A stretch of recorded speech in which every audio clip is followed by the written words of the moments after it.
Bon, vous avez pris de quoi noter cet après-midi. Je vous avais demandé si jamais vous vouliez. Je vais faire, ça va être un travail de guérison intérieure sur les forteresses de pensée. Donc ça peut être le titre de l'enseignement, les forteresses de pensée. On va faire un petit récap. Qu'est-ce que c'est qu'une forteresse? Pardon? Une place forte. Donc je sors de la cambrousse et puis vous devez m'expliquer ce que c'est une forteresse. Une place forte. D'accord? C'est-à-dire une prison. Une place forte, une prison.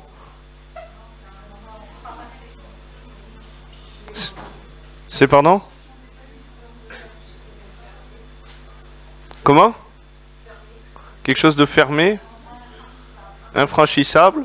Donc j'arrive de la Cambrousse, une place forte, fermée, infranchissable, prison. Une forteresse?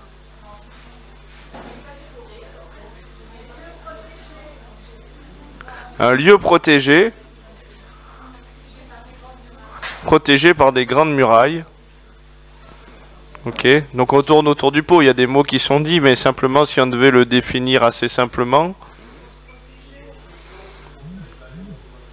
C'est une construction, donc il y a des pierres, hein, une forteresse, c'est quelque chose qu'on se construit pour se protéger.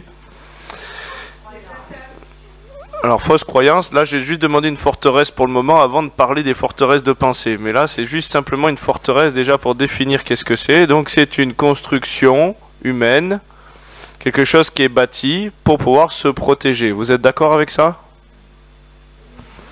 En général, c'est un mur, quelque chose d'épais, voilà, qui peut passer les attaques d'un ennemi. Vous êtes d'accord avec moi? Donc ça veut dire que la personne, pour se protéger et créer cette protection, bah, elle se sent en danger aussi. Vous êtes d'accord avec ça? Et finalement, bah, cette forteresse qui est censée protéger, puisque la personne se sent en danger, bah, elle est en sécurité dedans, donc ça devient sa prison. Voilà. Pardon? Elle ne peut plus en sortir. Et elle n'a pas envie. Donc, vous voyez, je vous avais dit, le Seigneur veut nous nettoyer l'esprit, l'âme et le corps. Vous êtes d'accord avec ça? Hier, on a parlé de la guérison physique. Peut-être qu'on laissera une place, je ne sais pas quel jour, peut-être ce soir, s'il y a des gens qui ont envie de témoigner. Il y a eu plusieurs guérisons physiques, il y a eu pas mal de délivrances et des bouchons qui ont sauté. Hier, on va aller encore de gloire en gloire. On s'intéresse au domaine spirituel, on s'intéresse au domaine du corps, mais on s'intéresse aussi à l'âme. Vous êtes d'accord? Pourquoi? Parce qu'on est esprit, âme et corps. Donc on ne peut pas appeler la guérison, on ne peut pas parler de transformation sans toucher tous les aspects de l'individu. Oui ou non? Si aujourd'hui au niveau du corps, je bois 15 cafés par jour, qu'est-ce que ça va produire? De l'énervement, de l'agacement, ça va réagir dans mon corps qui va perturber mes pensées pour les sortir de finalement une pensée saine et sereine pour m'amener à être stressé, angoissé, tout un tas de choses, à peut-être pas dormir la nuit, à être énervé, à être mal. Je sors de la pensée de Christ et comme je sors du chemin de la grâce, j'ouvre aussi une brèche spirituellement. Ça va? Quelqu'un qui se coupe un bras. Bon, ben il s'est coupé un bras peut-être. Et comment il sort de la pensée de Christ? Ben maintenant, oh là là, j'ai plus la même capacité que les autres, je suis moindre, on va me mettre de côté, je suis infirme, je suis ci, je suis ça. Il sort aussi de la pensée de Christ et puis il ouvre aussi une brèche à quelque chose de spirituel puisqu'il sort du chemin de la grâce. Vous êtes d'accord avec ça? L'œuvre de la croix, en premier lieu, elle veut s'implanter au lieu du crâne du calvaire. Pourquoi? Parce que ça symbolise que ça veut s'implanter dans nos pensées. Oui ou non? Le casque du salut, pour garder un casque qui garde nos pensées des attaques de l'ennemi. Vous êtes d'accord avec ça? Donc il y a un combat, il y a une guerre aussi au niveau de nos pensées. Et des fois on est tellement bien emmuré dans la forteresse, elle s'est tellement construite, elle nous a tellement accompagnés toute notre vie qu'en fait on se rend même plus compte qu'on est esclave. On pense être libre mais finalement on sort pas de nos schémas de protection. Vous savez, il y a des gens qui disent, ben moi je suis bien qu'à ma maison. Hein. Et ben même si ta maison elle est super top, tu as les canapés les plus moelleux, tu as un spa, jacuzzi, tu t'es aménagé tout pour ton petit confort intérieur, ta maison peut devenir ta prison. Donc, Je vais vous donner quelques versets. Osée 4, verset 6. Mon peuple est détruit parce qu'il lui manque la connaissance. Parce que tu as rejeté la connaissance, je te rejetterai, tu seras dépouillé de mon sacerdoce. Puisque tu as oublié la loi de ton Dieu, j'oublierai aussi tes enfants. Donc mon peuple est détruit parce qu'il lui manque la connaissance. Quelle connaissance? La connaissance de la loi de Dieu, de qui est Dieu. Et là, nous ne sommes plus sous la loi de la chair, mais nous sommes sous la loi de l'esprit et vie en Jésus-Christ. Donc c'est la compréhension à travers le voile déchiré de qui est Dieu dans la plénitude de son amour et de qui nous sommes en lui. Vous êtes d'accord avec ça? Donc c'est la révélation. Donc on périt faute de la révélation de sa grâce sur nos vies, de qui il est et de notre identité, puisqu'on est transformé à l'image de ce qu'on contemple. Vous êtes d'accord avec ça? 2 Corinthiens 10 à partir du verset 4. Car les armes avec lesquelles nous combattons ne sont pas charnelles, elles sont puissantes par la vertu de Dieu pour renverser des forteresses. Nous renversons les raisonnements, toute hauteur qui s'élève contre la connaissance de Dieu et nous amenons toute pensée captive à l'obéissance de Christ. C'est qui les amène, ces pensées? Nous. Nous amenons. Non, mais il n'y a plus rien à faire. Si Dieu veut le faire, il le fera. Nous amenons. Et il dit même dans la Bible, travaillez à votre salut. Qui c'est qui doit travailler? Lui, il se repose, il est assis. Et le salut, sauver, délivrer et guérir. Donc on doit travailler à incarner ce qui a été déjà accompli. Vous êtes d'accord avec ça?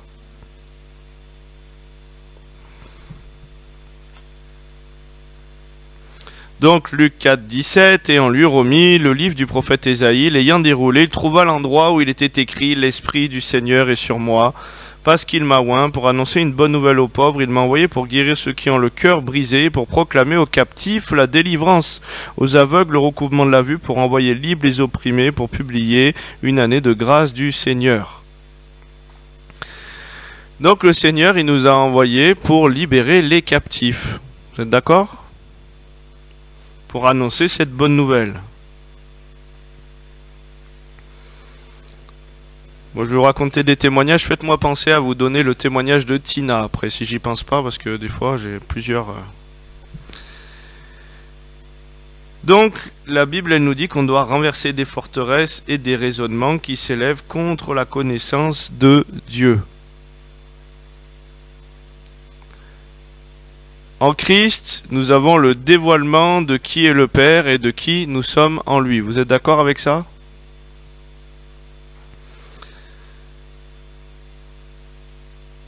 Mais est-ce qu'on n'arrive pas avec nos raisonnements et nos pensées dans la vie en Christ? Est-ce que tout ça, ça switch instantanément?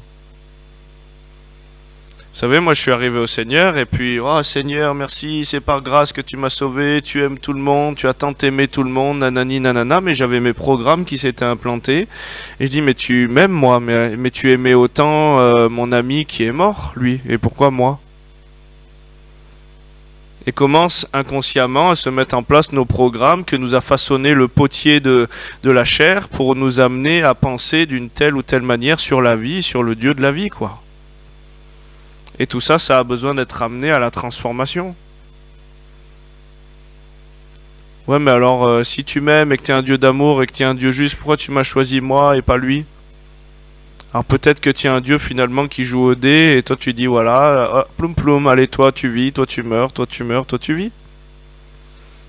Mais inconsciemment, j'ai beau faire le religieux et confesser des choses, tu es grâce, tu es machin, mais j'ai encore ces programmes qui me persécutent dans mes pensées si je suis vraiment en vérité. Et Dieu, il me regarde à l'intérieur de mon cœur, il regarde pas ce que je vais dire religieusement aux gens. Je peux prendre la meilleure apparence devant les gens. Oui, mon frère, ma soeur, tout va bien, tout est beau, je suis vraiment béni de toutes sortes de bénédictions, mais Dieu, il voit la souffrance intérieure et le mal-être qu'on peut vivre au quotidien. Derrière le voile et le masque religieux d'apparat qu'on peut prendre. On peut avoir une apparence de piété, on peut avoir une apparence... Et donc ce travail, il s'appelle aussi de la tête au cœur, parce que des fois on peut tout bien confesser intellectuellement, religieusement, et ne pas avoir incarné la révélation et la grâce de Dieu dans notre cœur. Ça vous est déjà arrivé ça, de confesser des choses? Oh Seigneur, tu dis dans ta parole, je suis une merveilleuse création, nanani, nanana, et vous passez devant un miroir et vous pouvez pas vous blairer. Et pourtant vous le parlez, mais vous l'incarnez pas. Et en œuvre, vous démontez ce que vous croyez réellement à l'intérieur de vous, puisque ce que vous croyez se démonte forcément en œuvre. Oui, Seigneur, tu dis dans ta parole, je ne crains aucun mal car tu es avec moi. Ouh là là, j'ai failli avoir un... Ouh là là, je sais pas où je vais aller, comment je vais m'en sortir ce mois-ci. Vous êtes toujours en train de paniquer. Pourtant, vous confessez bien, vous connaissez la poésie par cœur. Je ne crains aucun mal, tu es avec moi. Oui, il est écrit 365 fois, je ne crains pas, nanani nanana. Et le diable, il connaît les écritures aussi, hein. Vous n'allez pas l'impressionner à coups de poésie, hein. Et donc, c'est important aujourd'hui d'être en vérité, parce que tant qu'on n'est pas en vérité, et qu'on est encore depuis le voile, l'apparence d'eux, où on essaye d'améliorer l'ancien plutôt que de reconnaître notre faiblesse et notre besoin de Dieu dans cet endroit-là, et ben on peut passer toute une vie à bénir le voile et pas à ce qui vienne à l'intérieur libérer le captif.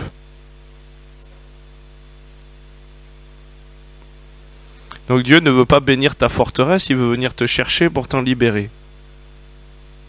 Et il veut pas faire une méthode couée de proclamation de la parole où on nous dit oui, proclame la parole, proclame, proclame, proclame. Alors ok Seigneur, voilà, je suis une merveilleuse création, c'est pas un esprit de timidité mais de force que tu m'as donné, nanani, nanana. Et moi je proclamais ça. Quand on m'a demandé de faire ma première prédication en public, toute la semaine, j'avais des angoisses, j'avais des envies de vomir, je commençais à manquer de tomber dans les pommes. Et tous les soirs, je liais, je reliais, je déliais l'esprit de timidité, je proclamais les promesses de Dieu. C'est pas un esprit de timidité, c'est ci, c'est ça. Et le jour J arrivé, je manquais de me liquéfier, de tomber dans les vapes.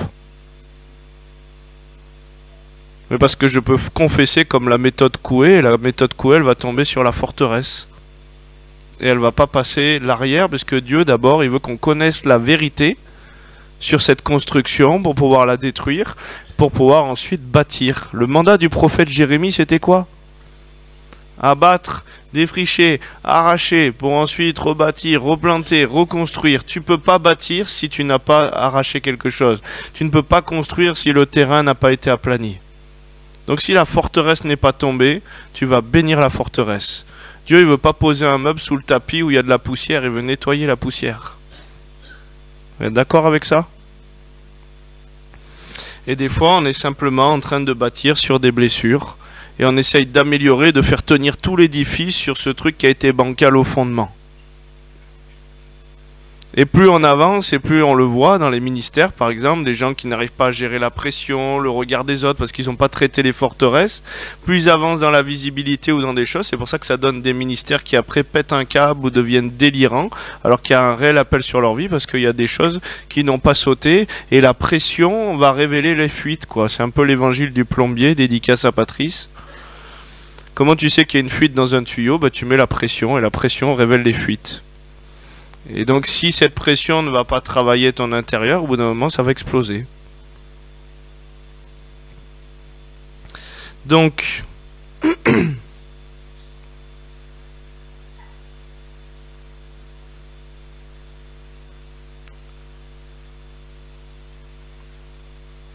donc aujourd'hui, avant je pouvais le dire intellectuellement, je suis une créature si merveilleuse, psaume 139, 14, je te loue de ce que je suis une créature si merveilleuse, tes œuvres sont admirables et je les reconnais bien. Mais avant je pouvais le confesser intellectuellement, maintenant je le possède. Et c'est complètement différent parce que quand tu le possèdes et que quand tu es guéri, tu peux l'incarner et le transmettre. Et donc moi, mon père dans la foi, Don Cripe, il est spécialiste de ça, des forteresses de pensée. Et il en a tellement travaillé chez lui, que tellement de puits ont été débouchés. Vous savez, la Bible a dit que par les meurtrissures de Jésus, on a été guéri. Donc tout ce que tu vas avoir surmonté, tout ce que Dieu va avoir guéri chez toi, ça va porter la gloire de Dieu dans une autre dimension pour les gens. Donc je comprends aujourd'hui, je glorifie Dieu dans mes faiblesses, parce que moi j'étais faible dans tous les domaines. Et Dieu a dû traiter un paquet pendant 7 ans. Mais aujourd'hui, des fois, je m'approche simplement des gens et puis je dis rien. Et ils commencent à vivre des restaurations intérieures, ils commencent à changer, ils commencent à sourire, à avoir la joie. Mon père, dans la foi, la première fois que je me suis approché de lui, Bon, pas la première fois. La première fois, il m'a prophétisé sur ma vie, il a traversé toute la salle. Il m'a dit, voilà, quand tu vas dire ce truc, ce que je te dis à 3 personnes, ton blocage partira. Je savais même pas que j'avais un blocage, je connaissais pas ce gars-là qui venait de me prendre dans les bras et de me serrer, de me raconter toute ma vie. Moi, j'avais juste envie de lui mettre un pain.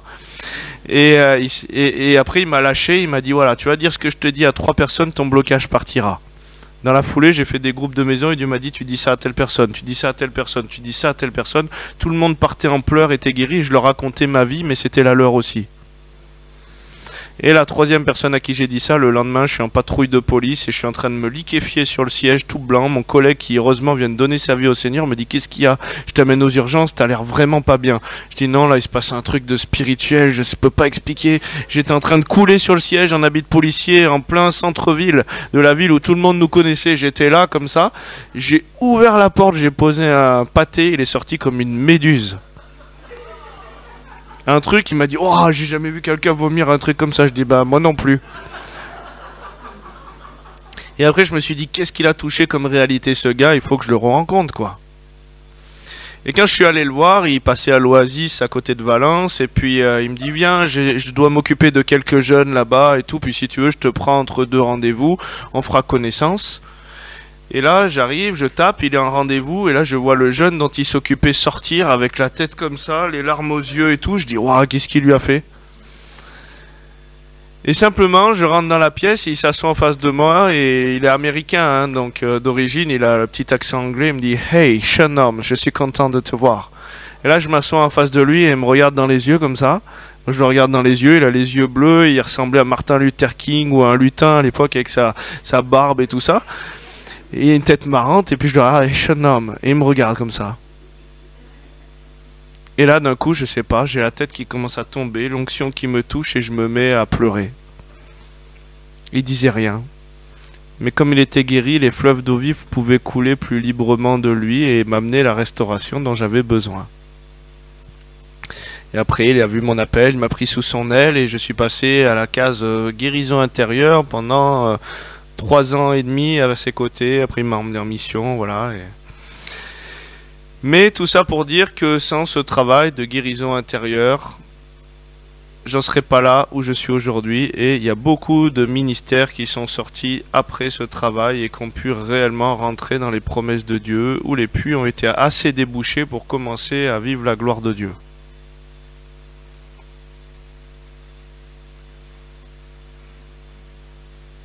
Donc on peut pas mentir avec Dieu, vous êtes d'accord avec ça? Les gens me disent, ouais, moi j'ai tout compris, la grâce de Dieu, le cœur du Père, moi la révélation, waouh, et tout ça, je sais pas ce que je peux apprendre encore dans la grâce de Dieu. Et ben écoute, moi quand je te vois marcher dans les rues, je vois pas les gens guéris par ton ombre encore. Donc peut-être qu'il y a encore quelques puits à déboucher, parce que sinon, bah au moins, voilà, il se passerait miracle sur miracle, gloire sur gloire, et là on voit rien de tout ça. Donc peut-être il faut que tu diminues un peu et que Christ puisse passer et te dire effectivement il y a encore tel ou tel problème, parce que tu peux être champion de la théologie, tout savoir sur le papier et ne pas incarner les choses. Donc on ne peut pas tricher avec Dieu. Matthieu 15, verset 18, mais ce qui sort de la bouche vient du cœur, c'est ce qui souille l'homme, c'est du cœur que viennent les mauvaises pensées, les meurtres, les adultères, les impudicités. Donc ce qui sort à l'extérieur, ça vient de quelque part, vous êtes d'accord? De notre intérieur.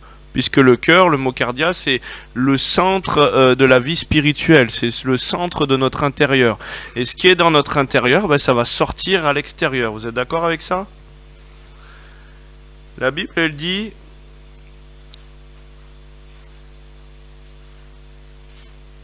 Il est tel les pensées de son cœur, Proverbe 23, 7. Car il est tel les pensées de son âme. En gros, ça veut dire tel il est à l'extérieur, tel il est à l'intérieur. Donc ce que tu reflètes à l'extérieur, bah, c'est ce que tu vas avoir compris dans ton intérieur. Imaginez quelqu'un qui arrive. Oui, Dieu est amour, repens-toi. Est-ce que vous pensez que là, il véhicule le caractère de Christ et il vous amène l'amour déjà dans ce qu'il véhicule à l'extérieur? Et donc, c'est important d'avoir ces bouchons qui sautent pour pouvoir voir Dieu tel qu'il est, puis se voir nous aussi à son image.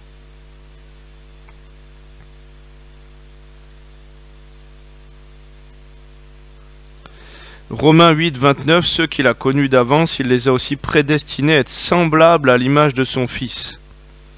Donc on doit être à son image, vous êtes d'accord avec ça?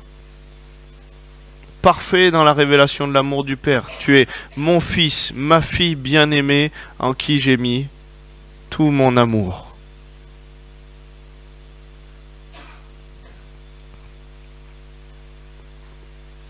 Et vous allez voir comment on fonctionne, les forteresses.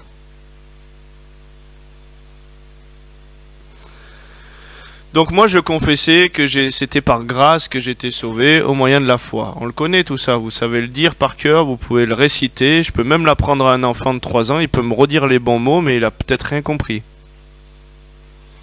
Et donc je confessais des choses et puis à un moment je me suis dit voilà, moi j'ai des problèmes pour parler en public.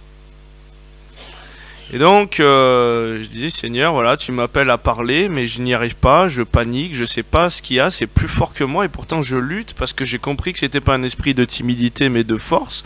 Donc je lutte, et vous savez, le plus fou, c'est que le Seigneur, il m'a mis à faire des cérémonies aussi à la police municipale.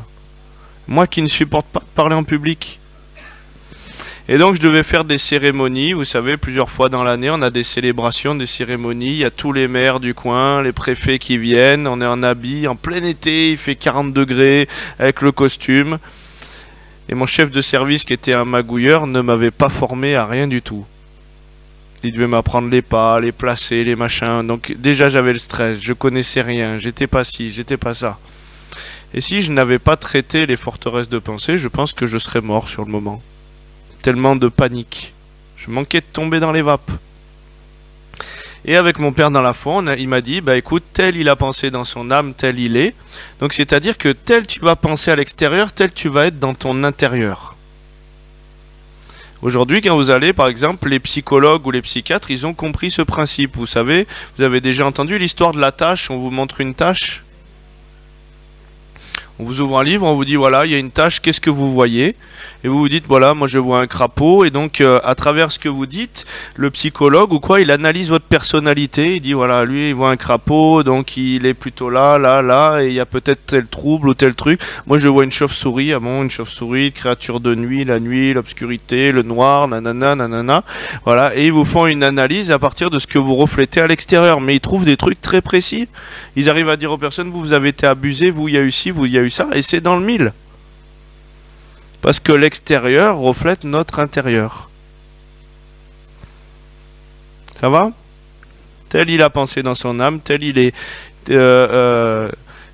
dans son cœur, c'est de l'abondance de son cœur que la bouche parle. Donc ton extérieur reflète ton intérieur. Donc si tu remontes la pelote de laine, si tu prends la situation extérieure et que tu remontes les choses, tu peux trouver réellement dans quoi tu es emmuré et ce que tu penses de toi. Vous comprenez? Je vais vous donner un exemple. Donc moi, ma situation extérieure qui me bloquait, c'était la prise de parole en public. Donc ça, c'était l'extérieur, c'était ce que je projetais. La situation de prise de parole en public, c'était mon blocage. Et le Seigneur, il me dit, bah voilà, tu vas remonter la pelote de laine et tu vas analyser ce qui sort de toi et ce que tu projettes dans la situation. Ben, si je parle en public, les gens vont me juger. Ok, bah tu notes ça. Je vais être jugé. Si je parle en public, j'ai peur de ne pas être à la hauteur de leurs attentes. J'ai peur de ne pas être à la hauteur de leurs attentes. C'est ce que je projette dans la situation. Peut-être que je ne suis pas à ma place et que je suis orgueilleux, nanani, nanana, voilà, toutes ces choses-là. Et maintenant, le Seigneur, il m'a dit, bah voilà, ça c'est ce qui sort de toi, que tu projettes dans la situation. On va encore remonter plus loin, la pelote de laine. On va analyser qu'est-ce que ça dit de toi. Parce que si j'ai une pensée extérieure, je suis en train de refléter ce que je crois de moi, vous êtes d'accord?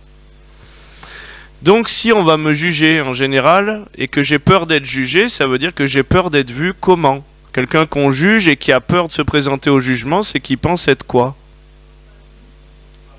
Coupable. Pour pouvoir être coupable, ça veut dire qu'il est fautif. Tiens, je confesse que je suis juste, et là finalement je me vois coupable. Fautif. Si j'ai peur de ne pas être à la hauteur de leurs attentes, quelqu'un qui n'est pas à la hauteur des attentes des autres, ça veut dire qu'il se sent comment? incapable. Oh, Seigneur, je confesse que je suis gracié, là je me vois coupable. Je confesse que je puis tout par celui qui me fortifie, je me vois incapable. Et la réalité de ce que je crois, ce n'est pas ce que je dis, c'est ce que je démontre, puisque la foi amène l'œuvre. Vous êtes d'accord avec ça? Et du coup, ma forteresse, c'est quoi? Une forteresse, c'est un mode de protection qu'on se bâtit pour fuir une situation. Et ben, à chaque fois que dans n'importe quel travail, on voyait mes capacités, ma valeur, et que je devais gérer une équipe ou présenter un truc en public ou quoi, même à la police, avant que ce problème soit traité, je voulais me faire passer pour malade et aller me faire un arrêt pour le médecin pour que ce soit un autre de mes collègues qui fasse la cérémonie. Alors que c'était mon tour de la faire et que personne n'aimait faire ça. Donc ma forteresse, c'était je dois fuir pour me protéger.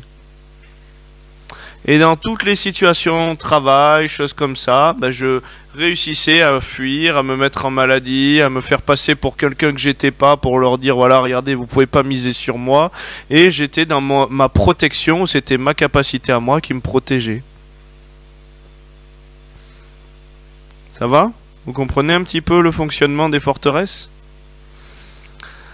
Allez, je vous livre ma vie un petit peu intime, hein. Donc ma maman, on a appris qu'elle avait des racines juives ashkénazes. Parce que j'ai toujours dit, c'est une maman juive, c'est pas possible. Et donc, ma mère, très maman poule. Papa, à l'extrême inverse, très, voilà. Mais maman, très maman poule. Et donc, ma mère, quand je rentrais de l'école, elle arrivait avec le plateau repas, avec le goûter, avec tout ça, pour pas qu'on bronche, pour qu'on soit servi toujours comme des princes. Elle venait 5-6 fois la nuit pour voir si je dormais bien, si je respirais toujours, jusqu'à très tard. Enfin, voilà, tous les aspects de ma vie étaient sous contrôle de ma maman, quoi. Et même, je m'asseyais sur le canapé avec le plateau repas. À un moment, elle me disait, voilà, ça fait longtemps que t'es pas allé aux toilettes faire pipi. T'as pas envie de faire pipi, là?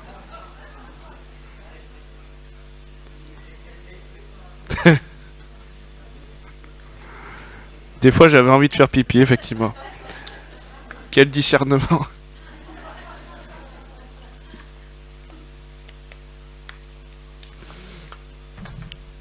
Et donc elle, c'est parce qu'elle avait manqué d'amour et qu'elle n'avait pas connu son père biologique.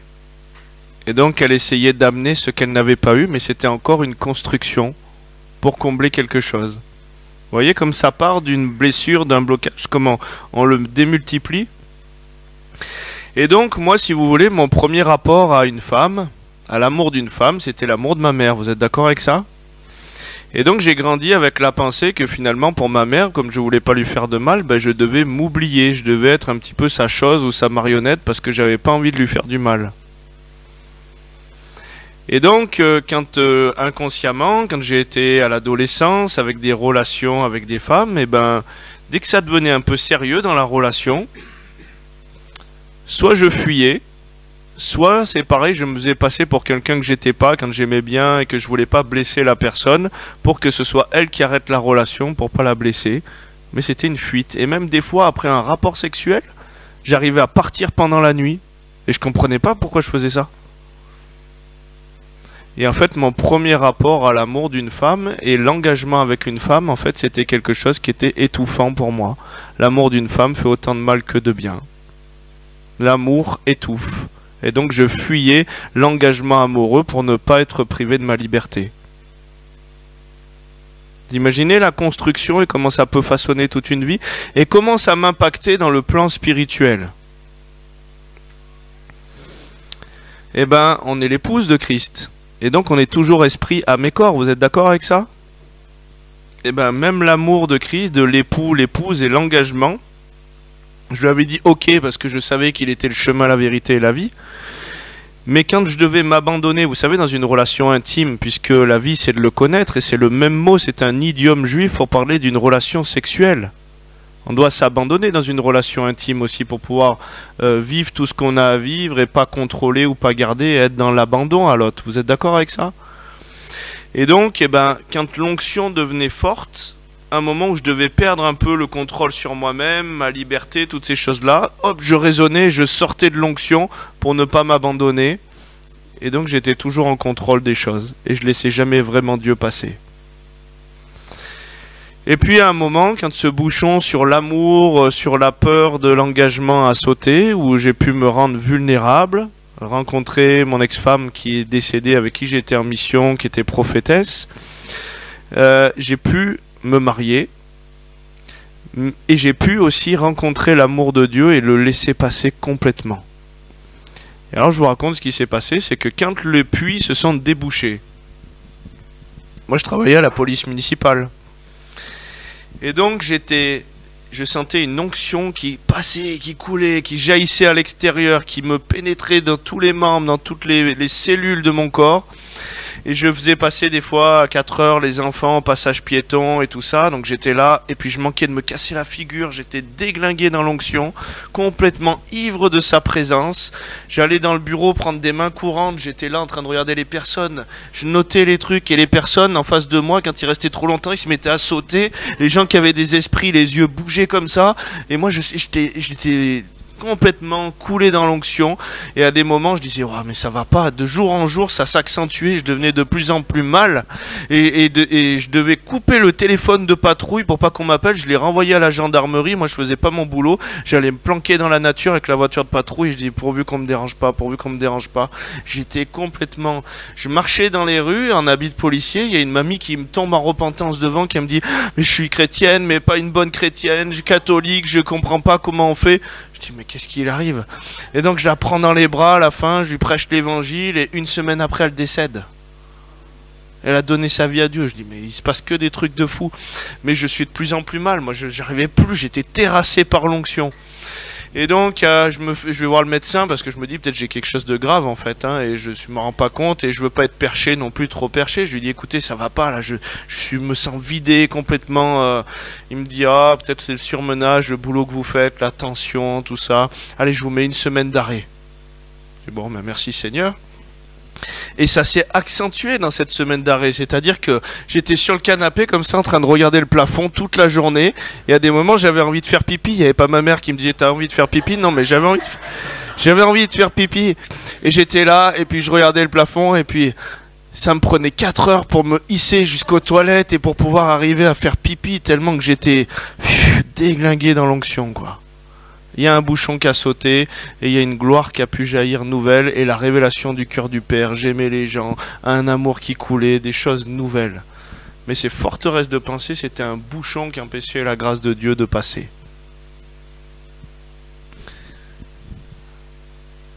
Donc j'espère que je vous excite à vouloir travailler ces choses-là. Hein. Mais j'en ai travaillé presque 300 hein, en 3 ans et quelques avec Don. Toujours des choses plus précises, mais celle-là, ça a été un gros bouchon qui a sauté sur ma vie, où j'ai pu vraiment avoir une transformation.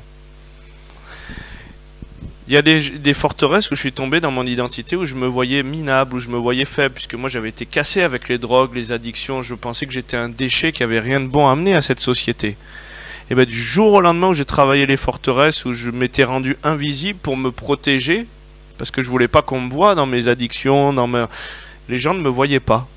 Bah, du jour au lendemain où j'ai travaillé une forteresse, les gens me voyaient. Il y a même des gens où j'ai travaillé une forteresse où je me voyais faible, minable, inférieur aux gens. Les gens m'ont dit mais t'as changé. Ils savaient pas ce que j'avais fait. Les gens au boulot qui étaient même pas chrétiens m'ont dit mais t'as grandi, t'as grandi, t'as fait quelque chose. Rien du tout, ça s'est passé spirituellement. Et tel il est, tel nous sommes aussi dans ce monde. Vous êtes d'accord avec ça ?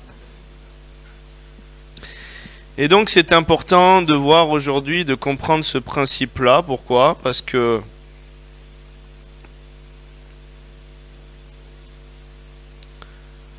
on a une histoire dans la Bible, dans Nombre 13. Qu'est-ce qui s'est passé dans Nombre 13 ? Il y en a qui savent ?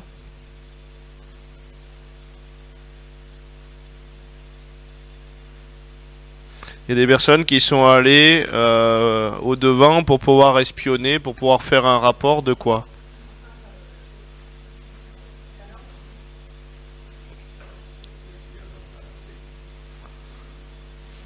Et qu'est-ce qu'ils ont vu là-bas?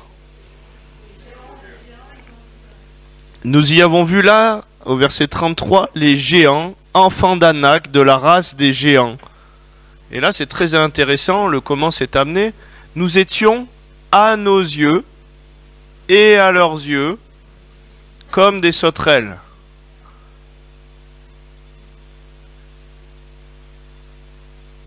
À nos yeux et à leurs yeux comme des sauterelles. Est-ce que David, qui était un enfant sans armure, il s'est vu comme une sauterelle face à ce géant Goliath?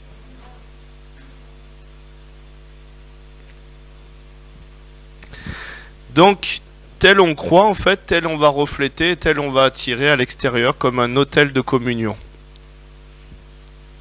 Une personne qui a été violentée, qui a une identité profonde de victime d'abus, vous allez voir, moi à la police, on faisait souvent des histoires comme ça, et ces femmes, on les revoyait à chaque fois dans les mêmes histoires, elles attiraient toujours des bourreaux. Parce que sur leur identité profonde, il y avait marqué victime d'abus. Et leur forteresse pour se protéger, c'est si je suis victime, je dois trouver quelqu'un de fort qui peut me défendre. Mais le fort qui pouvait les défendre, eh ben, vu qu'elles étaient victimes d'abus, il était fort, mais il leur fracassait la figure. Et donc on attire les choses que l'on croit. Ce que je crains, ce que je crois, c'est ce qui m'arrive. Ce que je redoute, c'est ce qui m'atteint. Et imaginez les forteresses, comme c'est tellement profond, vous êtes avec votre époux, votre épouse, et puis vous arrivez, vous dites, allez, aujourd'hui je me suis levé du bon pied, je vais faire un super compliment à ma chérie que j'aime tant. Ma chérie, waouh, qu'est-ce que t'es belle aujourd'hui. Passez au filtre des forteresses de madame. Mais comment ça? Ça veut dire que j'étais pas belle hier? Non, ma chérie, je dis pas ça, tu es vraiment en beauté aujourd'hui. Ah, mais vous, dans la famille, de toute façon, t'es comme ton père, hein, vous savez pas parler aux femmes, et ta mère, elle se plaint de ton père, mais toi, c'est pareil, tu es comme ci, tu es comme ça, et puis, vous savez pas prendre votre place d'autorité, vous les hommes dans la famille. Ouais, mais toi, t'es comme ta mère, hein, de toute façon, vous laissez pas la place, Jézabel, hein, nanana, et puis, de meilleures pensées, naît un conflit, et puis de ce conflit, ça explose. À cause des forteresses.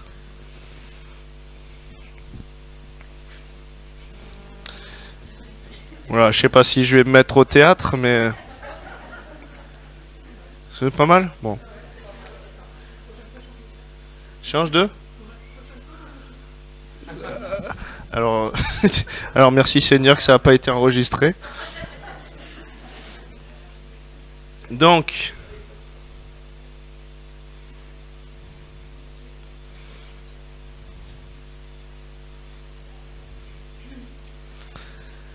Donc les forteresses de pensée. Est-ce qu'aujourd'hui ça vous dit de travailler sur vous quelques forteresses de pensée?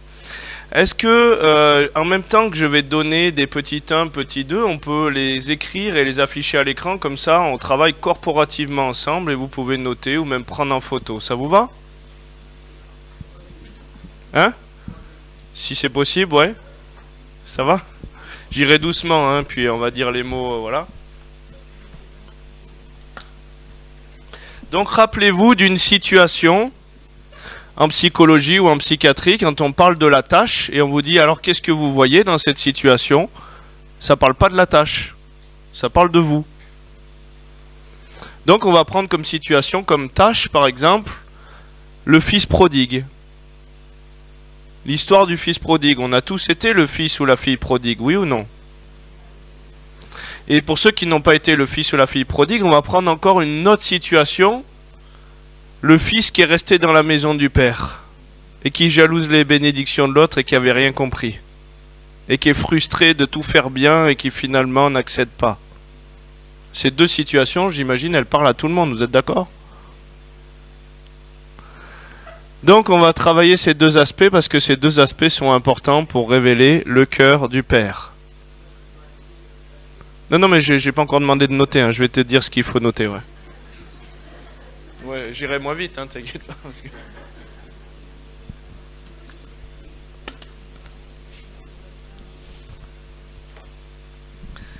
Donc, on va prendre par exemple la situation du fils prodigue. Vous êtes d'accord avec ça? Donc, le fils prodigue, qu'est-ce qu'il a fait? Il est sorti de la maison de son père et il a commencé à dilapider tout son héritage. Vous êtes d'accord avec ça? Donc on pourrait dire la situation c'est quoi? C'est que finalement le fils prodigue il se sent un petit peu au bout du rouleau, il a fait n'importe quoi et il a envie de revenir vers son père. Vous êtes d'accord avec ça? Donc on peut noter par exemple situation, ça c'est le titre, la situation. Et après vous pourrez vous exercer pour d'autres situations dans votre vie. Mais là au moins ça va vous parler pour vous donner des clés pour travailler sur vous. Donc situation, le fils prodigue va devoir retourner vers son père.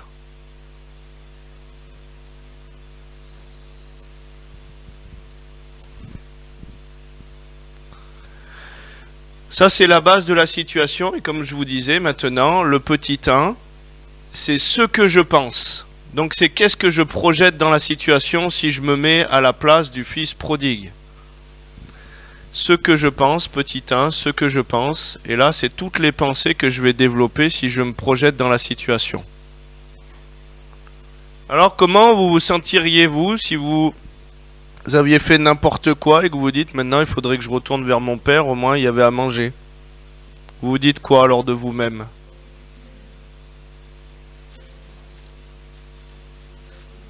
Alors, un à la fois, levez la main comme ça.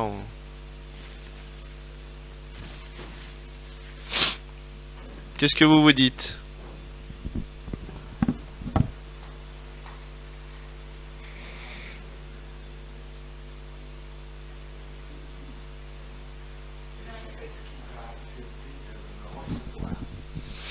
Est-ce qu'il va accepter de me recevoir? Il faut être simple, hein. Ce que vous projetez dans la situation. Est-ce qu'il va accepter de me recevoir? C'est ce que je pense. Pourquoi? Parce que je suis dans la crainte que peut-être il refuse. Donc ça veut dire qu'il y a une identité, que j'ai une projection vis-à-vis de mon père, qui n'est peut-être pas juste. Ouais, mais on va développer. Aujourd'hui, sachez que si vous avez une mauvaise image sur vous, vous avez forcément une mauvaise image sur Dieu. Parce que vous êtes à son image.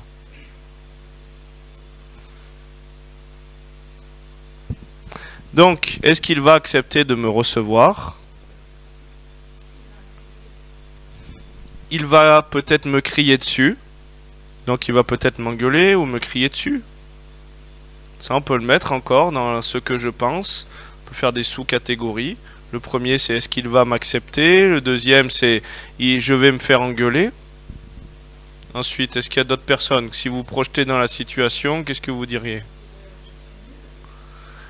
Alors, il y a quelqu'un qui dirait je suis nul. Donc, dans le sens de je suis nul, qu'est-ce qui va se passer? Si je vais voir mon père, je me sens nul. J'ai honte d'aller voir mon père, voilà, par exemple. Quoi, pardon?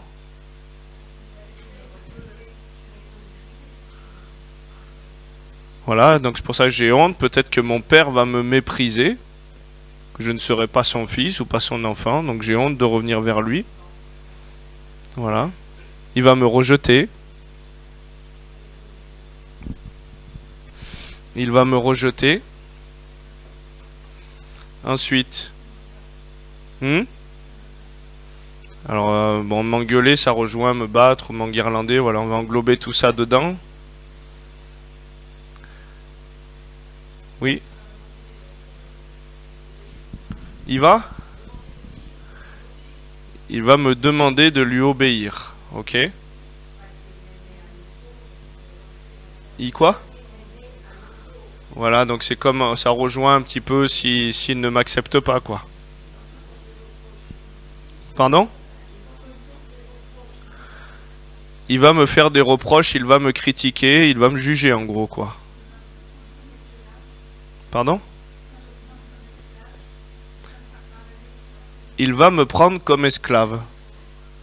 Il va me faire travailler pour payer ce que j'ai fait. Eh bien, c'est exactement ce qu'il a pensé, hein, vous rigolez, mais c'est exactement ce qu'il a pensé, le fils prodigue. Il a fait une repentance, non pas de fils, mais d'esclave, de serviteur.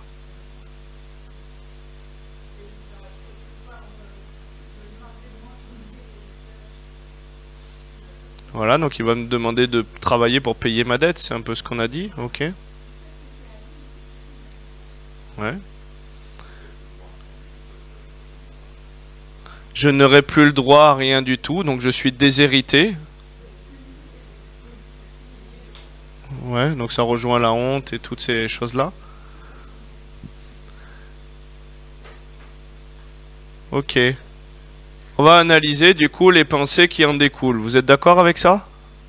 Rappelez-vous, tout ce que vous avez dit là, ça ne parle pas du fils prodigue, ça parle de vous si vous vous projetez dans une situation où vous devez vous repentir en gros.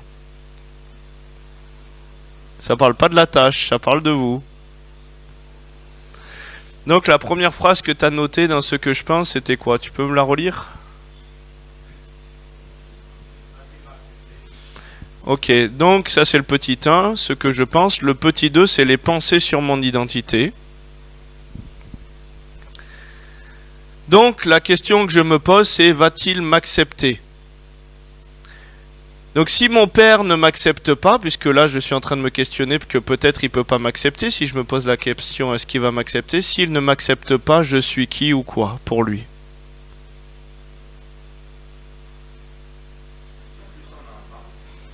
Petit, les pensées d'identité, je ne suis plus son enfant. Je n'ai plus d'héritage, donc déshérité si je suis plus son enfant. Donc si je suis coupable, c'est que je suis fautif.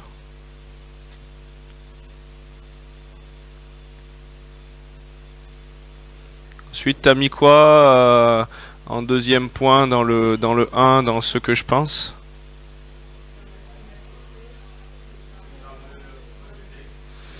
Donc si mon père me rejette, ça veut dire que je suis qui ou quoi pour lui?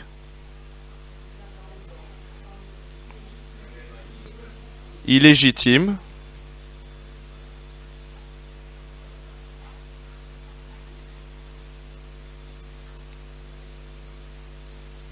Si mon père me rejette, ça veut dire que je suis qui ou quoi pour lui. Parce que j'ai fait des mauvaises choses, je reviens vers mon père, j'ai fait des mauvaises choses et mon père me rejette. Je suis indigne. Je sais pas si on l'a déjà mis, mais indigne.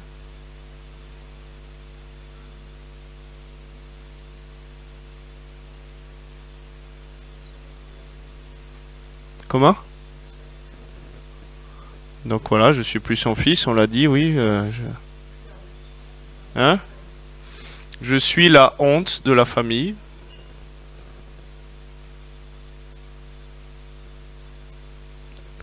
Ensuite, en troisième point, dans le 1, c'était quoi la phrase qui a été dite aussi?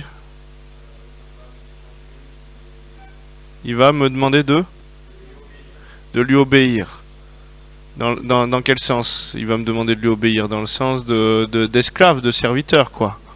Je vais devoir me conformer à tout ce qu'il me dit pour me faire pardonner, en gros, c'est ça?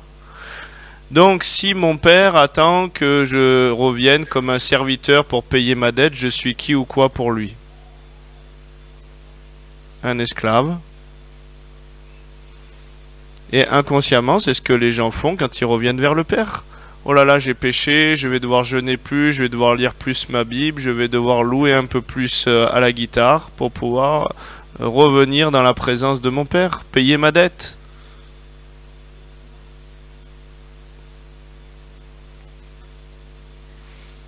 Ensuite,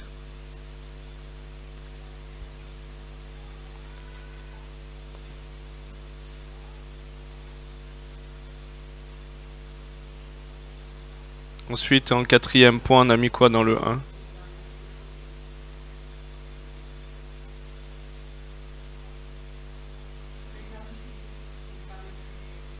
Et donc, si mon père me juge, il va me juger quoi? Puisque je crains son jugement, ça va pas être un jugement positif, il va me juger quoi? Incapable.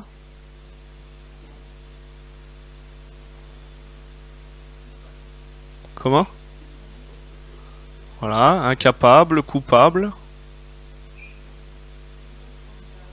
Irresponsable. Comment? Indigne de confiance, je crois qu'on a dit indigne aussi tout à l'heure, mais ouais, indigne de confiance. Dépensier, donc oui, dépensier.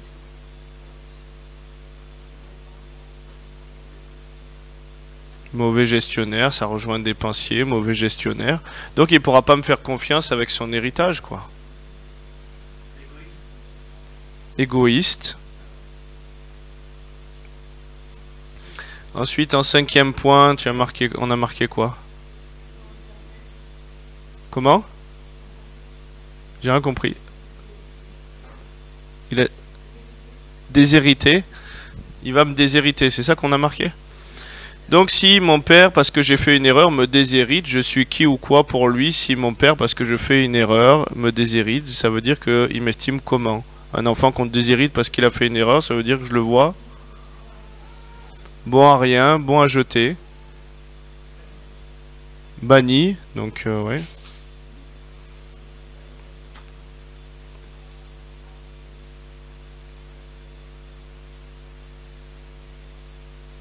Ensuite, qu'est-ce qu'on a mis en 5e point dans ce que je pense?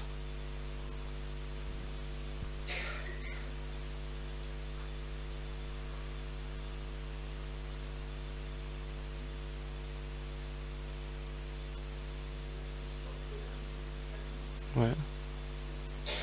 Bah effectivement, si je suis déshérité, après j'ai plus de père, donc j'ai une identité d'orphelin, et on la retrouve cette identité d'orphelin dans la Bible, où lui il veut nous adopter, il veut nous accueillir. Mais tout ça, c'est la conséquence des cassures et des failles de l'identité. Ouais Billy, on a mis quoi en 5e point dans le 1?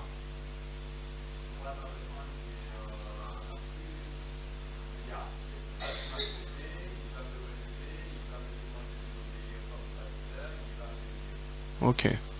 D'accord, on s'est arrêté là. Ok. Et les pensées d'identité, on a mis, ok.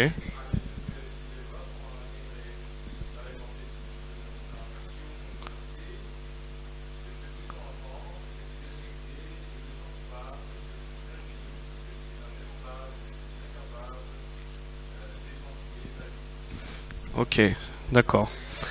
Donc le petit 3, c'est la pensée de la forteresse. Donc c'est-à-dire, si je suis indigne, si je suis déshérité, si je suis un incapable, si je suis toutes ces pensées qu'on a mis, comment je dois me construire un mode de protection pour survivre à ces pensées? Je dois fonctionner comment? Vous savez, un chien, quand il est violenté, derrière, il se crée un mode de protection où il va mordre pour ne plus être violenté. Vous êtes d'accord? Eh bien, on fonctionne comme ça. Personne ne veut être un nul, un déshérité, un abandonné. Donc, je dois faire quoi, justement, pour fuir ces pensées? Je dois... Donc, le fils prodigue, par exemple, c'est quoi sa construction et sa forteresse à lui? Il dit, je dois payer ma dette. Donc, je dois travailler pour payer ma dette. Donc, c'est-à-dire, je dois mériter pour pouvoir être gracié. C'est son mode de fonctionnement, son mode de protection qui a besoin de sauter dans l'amour du Père.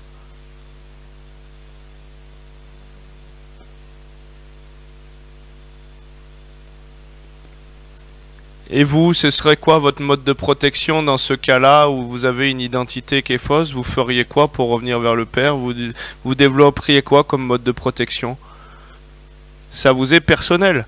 Il y en a qui fuient pour se protéger. Leur fierté devient leur protection. Non, je préfère encore mourir que devoir m'humilier. Donc l'orgueil devient une conséquence, c'est-à-dire que l'orgueil c'est pas la racine, l'orgueil c'est ce que je développe pour me protéger, pour ne pas être encore plus blessé, de devoir encore subir tout ça après tout ce que j'ai déjà perdu, quoi. Donc je dois fuir pour survivre.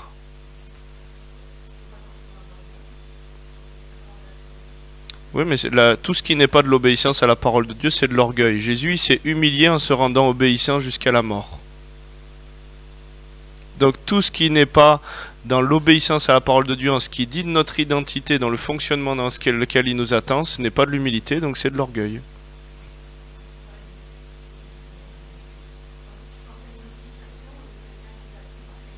Ouais. Oui, c'est son mode de survie, on est bien d'accord. Mais c'est peut-être pas ce que Dieu il va appeler à faire ou comment Dieu il veut protéger la personne. Parce que là, sa protection dépend encore de sa capacité à fuir. C'est ce que je dis. C'est qu'en Christ, bien sûr qu'on développe des protections pour survivre, mais en Christ, c'est lui notre rocher, notre forteresse, notre haute retraite. Ce n'est plus nous qui devons, c'est lui qui fait. Et c'est lui qui guide le mouvement et l'aide de ce qu'il veut qu'on fasse. Donc, quelle serait votre forteresse? Ça vous est propre et personnel. Si je suis dans cette situation, la forteresse, elle me dit toujours « je dois » pour me protéger. Elle me tient en esclavage, comme un esclavagiste qui te dit « tu dois faire comme ça ». Moi, c'était « je dois fuir » pour me protéger d'une relation qui risque de m'étouffer. Ou alors, je dois me faire passer pour quelqu'un que je ne suis pas pour me protéger. Et donc vous verrez que ça parle de vous dans les situations où vous faites une erreur avec le Seigneur. Comment je me comporte quand je fais une erreur avec le Seigneur? Je dois faire quoi?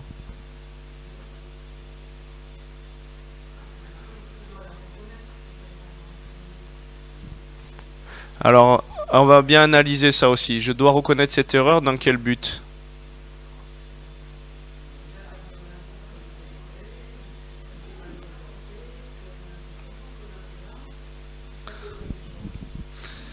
Ouais, mais là, regardez, dans le cas du fils prodigue, c'est comme s'il devait faire pour être réagréé en tant que fils. Vous êtes d'accord avec ça? Et dans le cas de beaucoup, c'est je dois reconnaître mon erreur pour pouvoir me retourner dans la grâce de Dieu. Vous êtes d'accord avec ça? Alors, je vous pose une question. Est-ce que vos enfants, ils doivent reconnaître qu'ils ont eu une mauvaise note à l'école pour être vos enfants à nouveau?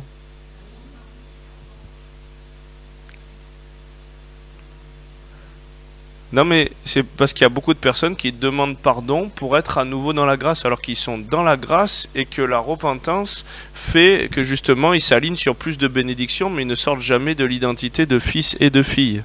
Vous comprenez? Ça, c'est différent. Parce que si je dois demander pardon pour me réapproprier mon héritage, alors que dans le cœur du Père, est-ce qu'il lui a demandé de demander pardon? Non, il a toujours été son fils. Tout était à lui. Vous comprenez? La teshuva, la repentance, c'est un réalignement vers le Père. Ce n'est pas devoir faire pour être à nouveau ce que l'on est déjà. Comprenez? Ça change tout.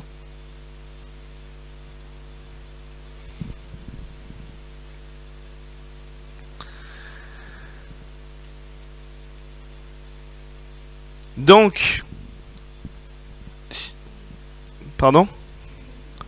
La teshuva, donc la repentance, c'est un réalignement vers le Père et ce n'est pas faire comme un serviteur pour devoir être ce qu'il est déjà, c'est-à-dire qu'il est toujours le fils de son Père. Il n'a jamais changé de statut, mais lui, sa conscience lui a fait voir qu'il était serviteur et c'est comme si je dois demander pardon pour redevenir un fils alors qu'il a toujours été un fils. La repentance, c'est se réaligner dans l'axe dans lequel nous veut le Père. C'est pas demander pardon pour être à nouveau ce que l'on est déjà. Ça va? Donc si j'ai une mauvaise image de moi, si je suis indigne, si je suis incapable, si je vois bien qu'il ne peut pas miser sur moi, et donc je dois faire pour pouvoir être réagréé, je dois lui prouver que non, il a fait une bonne recrue et qu'il peut miser encore sur moi. Ça veut dire que je vois le Père comment? Le petit 4, c'est du coup, si ces mensonges étaient vrais, quel Dieu il me présente? Et ces mensonges sont vrais en vous, sinon vous feriez une œuvre qui fait que vous n'y croyez pas.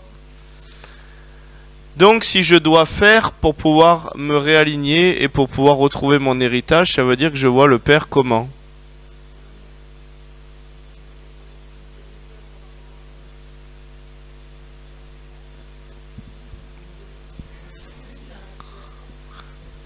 Un père méchant, tu peux marquer. Donc ça me présente un père méchant à travers le prisme de ma forteresse et de ma mauvaise identité. Si je dois faire pour être réagréé, ça veut dire que ça me présente encore un Dieu d'émérite. Si je peux sortir de mon héritage, puisqu'il y a des gens qui m'ont dit déshérité, sorti de l'héritage, ça veut dire que ça me présente un père qui est amour ou un père qui est dur, intransigeant.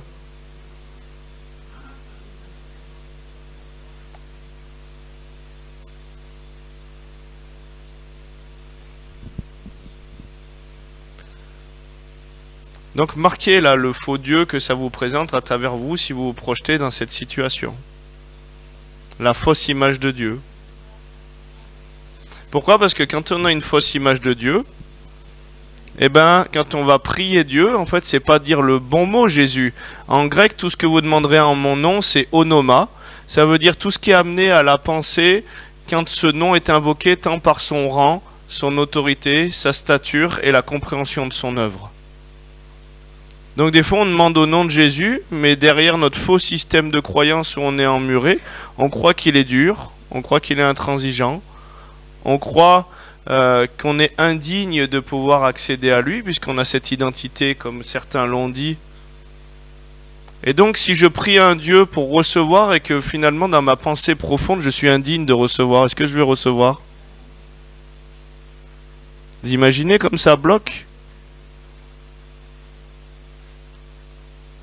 Et donc il faut que la croyance soit juste pour que les choses coulent, il faut que les forteresses tombent.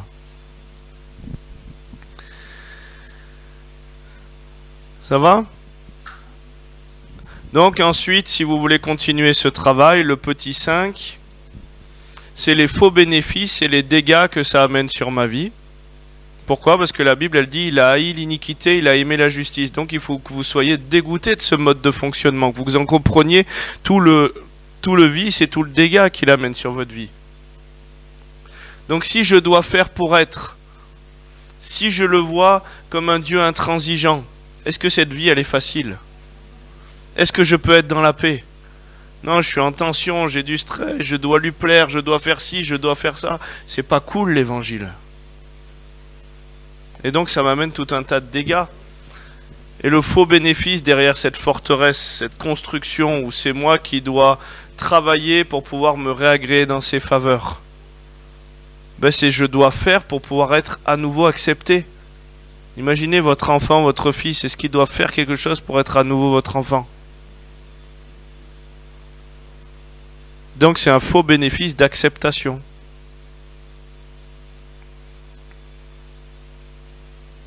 Et c'est comme en addictologie, si les personnes ne sont pas dégoûtées des choses et qu'elles ne trouvent pas le faux bénéfice qu'il y a derrière, par exemple, il y a des gens, ils disent « Moi je fume parce que fumer ça me sociabilise, j'en ai besoin.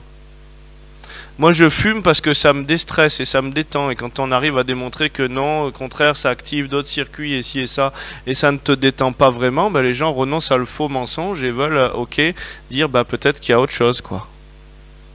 Mais on doit faire tomber les faux raisonnements, les forteresses. Donc le 5, c'est les dégâts et les faux bénéfices. Le 6, c'est les pardons. Pardon à qui?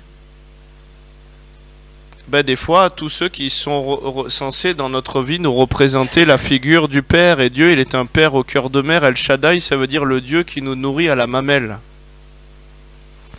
Donc Dieu, il est un père au cœur de mère et le fondement de notre vie, normalement Dieu il a donné des parents, un père et une mère qui sont censés normalement nous bâtir et nous révéler le cœur de Dieu.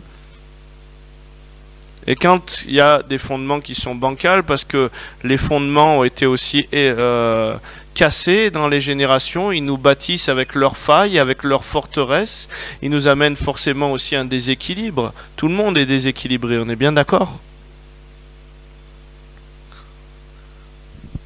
Et donc peut-être qu'il va y avoir des pardons à donner à ces personnes-là.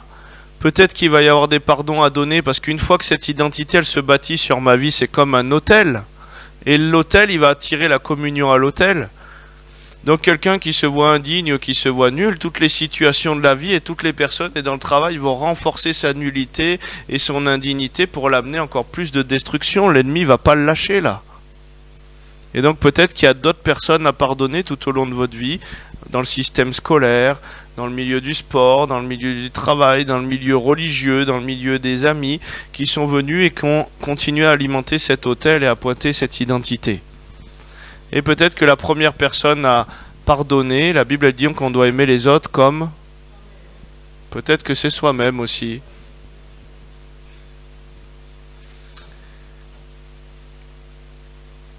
Et enfin, une fois qu'on a déconstruit tous ces modes de raisonnement, il va falloir se repentir et confesser ce que Dieu déclare sur notre vie. Parce que enfin, ces autels sont cassés quand on se repent, quand on renonce à ces liens. Par exemple, le 7, la repentance et la confession, bah, je renonce à la pensée que je suis indigne et que je suis ci et que je suis ça. Je confesse que c'est une iniquité. Je renonce au mode de fonctionnement que je dois faire pour pouvoir être agréé. Je renonce à la mauvaise pensée que tu es un Dieu comme ci et comme ça. Et je me mets à l'écoute de Dieu pour déclarer ce que lui veut déclarer sur ma vie et sur mon identité par la foi. Parce que c'est la parole de la foi qui va s'incarner. La parole Réma. Romains 10, verset 17. La foi vient de ce que tu entends et ce qu'on entend vient de la parole Réma, révélée, que Dieu m'adresse personnellement pour enraciner les choses. C'est pas une méthode couée.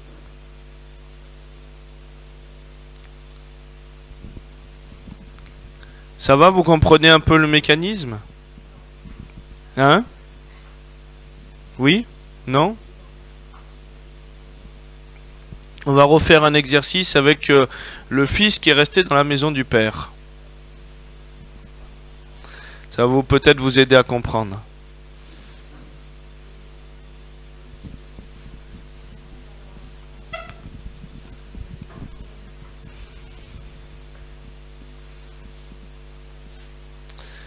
Ça va, vous arrivez à comprendre un petit peu ou pas? Oui, vous comprenez la logique. Ça va vous aider pour d'autres situations. Par exemple, je sais pas, moi, vous êtes dans une situation qui vous gonfle ou vous n'arrivez pas à gérer le fait qu'on vous manque de respect. Moi, c'est quelque chose que j'avais beaucoup de mal, le manque de respect, parce que voilà, mon père avait été violent, j'avais été rabaissé, tout ça. Et comme les derniers temps, avant que mon père il s'arrête de me violenter avec le tennis, j'étais devenu assez costaud et j'avais dit en moi-même, la prochaine fois qu'il lève la main sur moi, il lèvera plus la main sur personne, je le tue. Et il n'a plus jamais levé la main sur moi à ce moment-là, et il savait pas ce que j'avais déclaré dans mon cœur. Mais le manque de respect pour moi, c'était l'extrême violence. Donc même un gros baraque dans la rue qui me regardait de travers et qui jouait de sa carrure et de ses biscottos pour humilier les gens, moi c'était ce que je préférais, à me battre et à humilier ces personnes-là, quoi. Parce que ça réagissait chez moi de l'injustice et de quelque chose qui venait avec ces choses-là, et donc c'est ce qui me... Pourtant c'était pas violent, des fois c'était juste un regard de travers ou quelqu'un qui essayait d'en imposer. Mais moi ça me renvoyait à toute la violence comme un abus, quoi. Et donc j'ai dû traiter le manque de respect pour pouvoir retrouver ce que cette situation renvoyait sur moi, ce que j'y projetais, et l'identité, la faille identitaire pour que finalement maintenant ça va.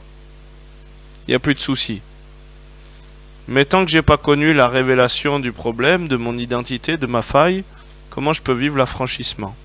Vous connaîtrez la vérité vous rendra libre. Ça va?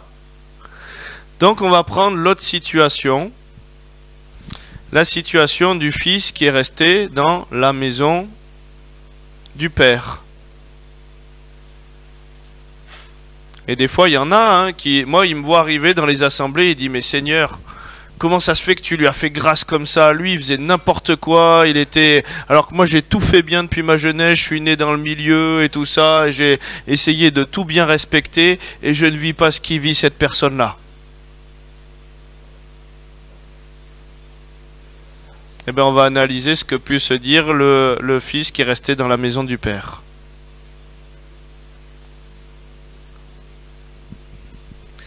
Donc, la situation, comment vous voulez l'appeler?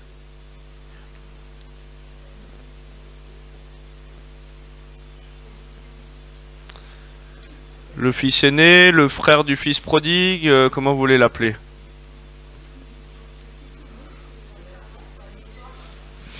Donc le fils aîné.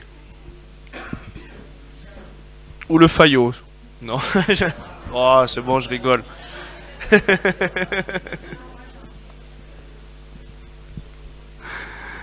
Bon. Alors le fils aîné. Donc le fils aîné, imaginez, il arrive, la situation, c'est qu'il voit son frère qui a fait n'importe quoi. Vous êtes d'accord ?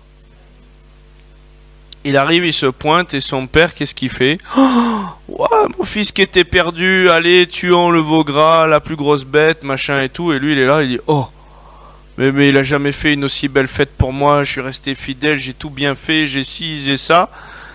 Et là, on a une situation qu'on peut juger injuste quand on ne connaît pas son identité. Vous êtes d'accord avec ça? Donc, petit 1, ce que je pense, qu'est-ce que se dit le fils aîné?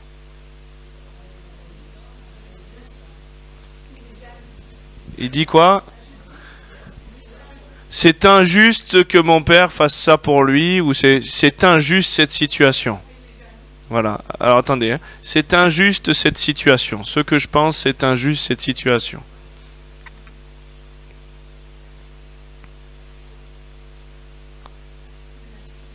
Ensuite, qu'est-ce qui se dit?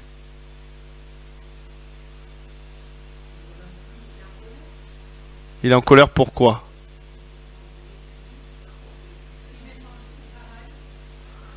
Il il, dé- il dépense mon travail ou le travail du père? Ouais. Ah, c'était au père ce veau gras, c'était pas au fils.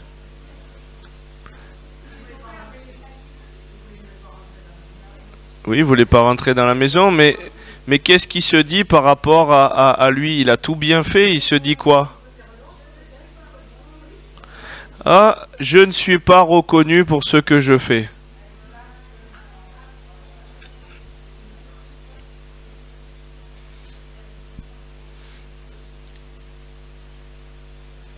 Ensuite, qu'est-ce qui peut se dire? Donc la jalousie, c'est une conséquence de si il jalouse quoi alors? Je jalouse l'amour que porte mon père à l'autre fils.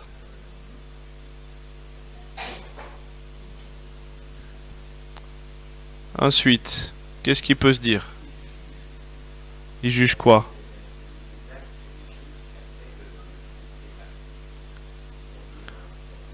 Donc il le juge moins bon que lui et puis il se juge plus méritant, vous êtes d'accord?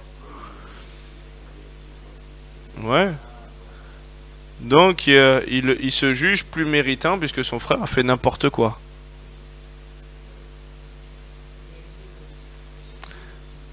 Alors attendez, juste pour qu'il ait le temps de noter. Il se juge plus méritant car son frère a fait n'importe quoi. Mais je mérite mieux parce que lui, il n'a pas fait tous les efforts que moi j'ai fait.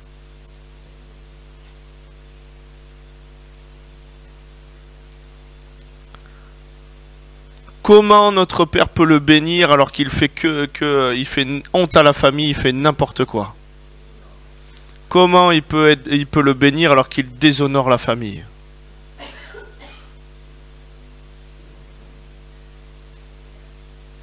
Donc la colère, c'est pareil, c'est une conséquence, c'est une émotion qui vient d'une pensée. Et donc la colère, pourquoi? Parce qu'il se dit quoi? C'est injuste, donc l'injustice, on l'a mis. Il va recommencer, il va certainement recommencer.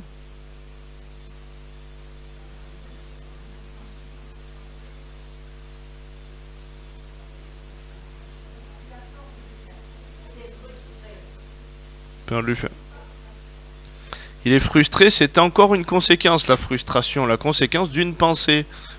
Frustré, pourquoi? Parce que je pense quoi? Pardon, attends. Il ne mérite pas l'amour du père. Moi, je le mérite.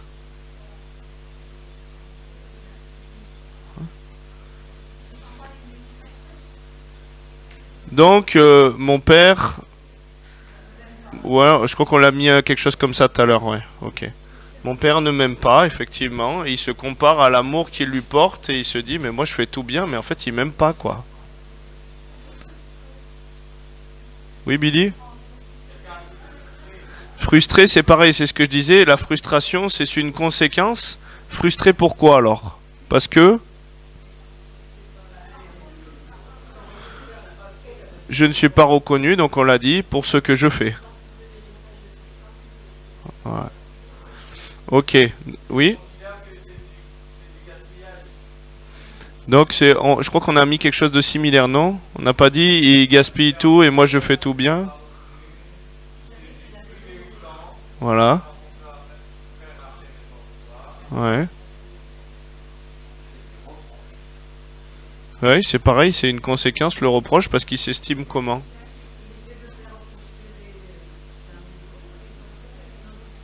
Voilà, je travaille pour rien, quoi. Je travaille pour rien. Voilà. Oui.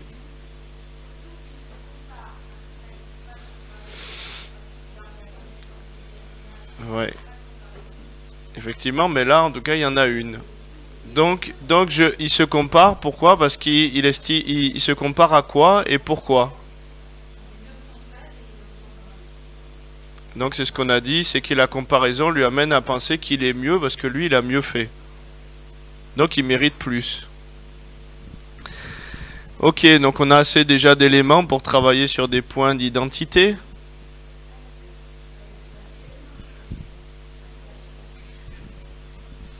Donc est-ce que le petit 2, c'est les pensées d'identité, toujours?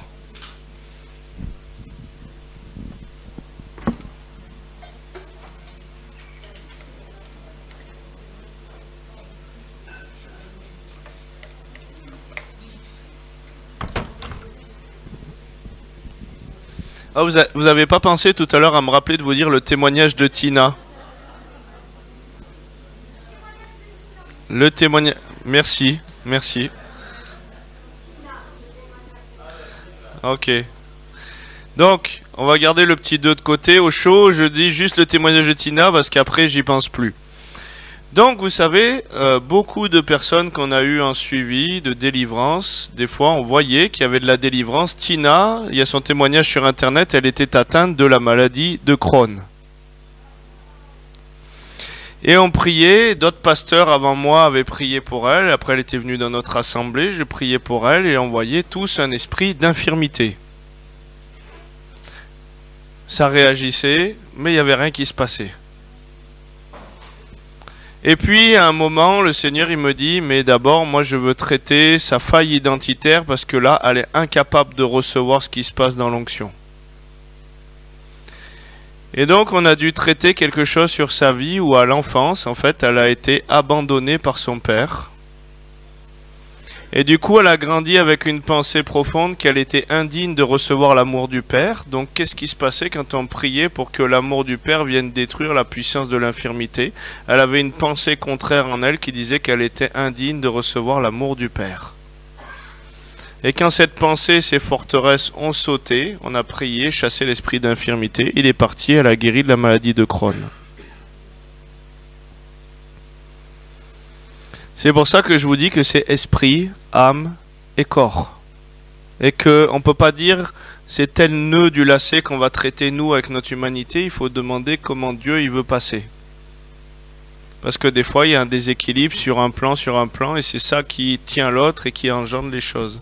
Et donc c'est important que les pensées d'identité elles puissent être transformées pour recevoir l'amour du Père. Donc, voilà, j'ai dit le témoignage de Tina, vous le trouverez sur Internet, YouTube, si jamais vous voulez. On revient à nos moutons. Donc, le petit 2, les pensées d'identité. Qu'est-ce qu'on a mis dans la première phrase, dans ce que je pense? On a mis quoi? Non, on n'a pas mis que c'est injuste, on a développé une phrase. C'est injuste quoi? Donc cette situation est injuste. Pourquoi? Parce que moi, en gros, je fais des efforts, je fais bien, et lui, il fait rien, et on lui fait la fête. Donc je me sens comment par rapport à l'autre fils, puisqu'il se compare? Je suis rejeté, méprisé, moins bien traité, humilié,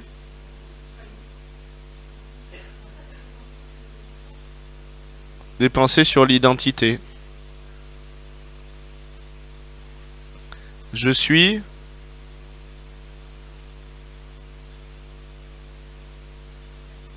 donc c'est une situation d'injustice terrible que je vis. Je me sens comment face au père qui favorise l'autre où c'est injuste et moi, je me sens... Alors parlez pas tous en même temps, levez la main peut-être. Insuffisant, j'ai entendu. Insuffisant. Rejeté, donc on l'a dit, rejeté. Ça, là vous parlez de vous, hein. La tâche hein, que je vous disais tout à l'heure. Hein.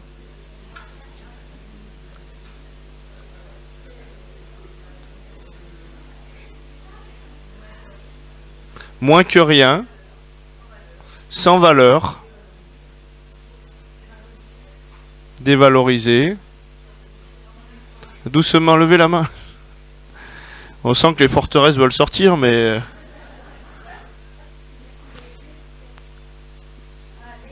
Lésé.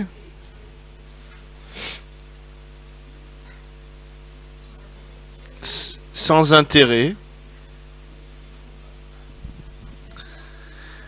Ensuite, on a mis quoi dans ce que je pense, le deuxième point, la deuxième phrase qu'on a développée?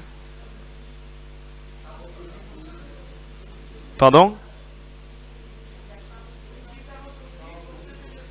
Je ne suis pas reconnu pour ce que je fais. Donc dans n'importe quelle situation, si on ne me reconnaît pas pour ce que je fais, ça veut dire qu'on m'estime comment je suis qui ou quoi pour la personne qui ne reconnaît pas tous les efforts que je fais.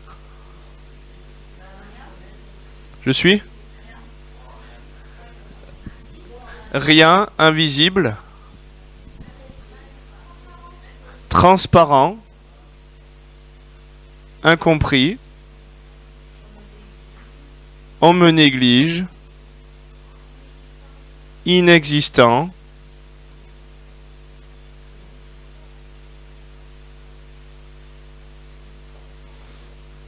notez, hein, parce que vous parlez de vous hein, quand vous donnez des mots là.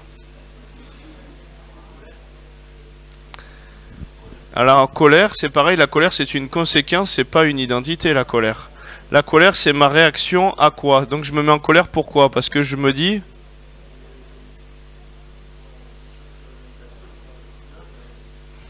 Et donc je suis en colère parce que j'estime que c'est... que je suis lésé, donc on l'a dit lésé, ouais.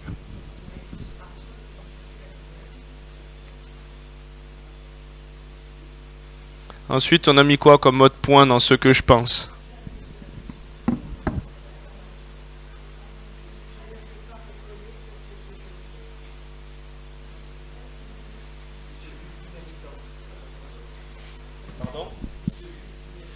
Il se juge plus méritant. Donc,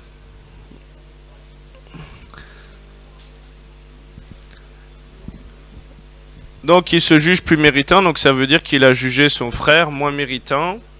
Donc face à son frère, qui finalement lui est honoré, et lui qui est plus méritant, il n'est pas honoré, il se dit je suis quoi? Pardon? Je suis meilleur, c'est ce qu'il se dit, mais finalement, là, son père, il lui montre qu'il n'est pas meilleur et qu'il vaut moins que l'autre. Donc, il se dit quoi? Alors que lui, il pense être meilleur, mais finalement, je suis déprécié. Dévalorisé. Pas aimé à ma juste valeur.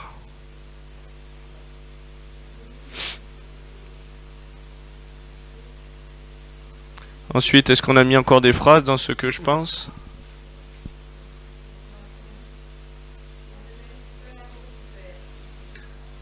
Donc, le fils aîné qui dit de son frère, il ne mérite pas l'amour du père. Et donc, il ne mérite pas l'amour du père, et si l'amour du père surabonde pour lui, et que pour moi, je sens que finalement, il n'y a pas l'amour du père comme lui, je me sens comment? Mal aimé.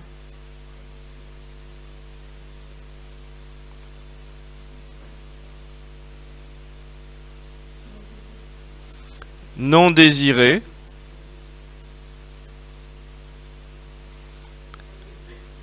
exclu, inférieur à lui,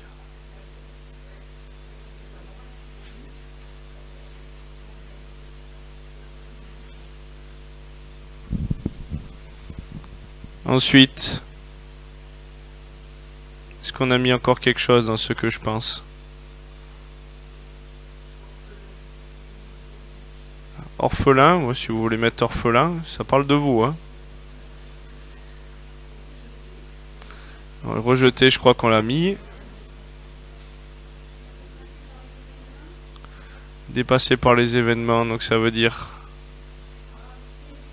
Je suis perdu, voilà, je suis perdu. Je ne sais plus à quoi m'accrocher, donc je suis perdu parce que je pensais que c'était comme ça que ça devait fonctionner. Puis là, j'y comprends plus rien. Je suis perdu.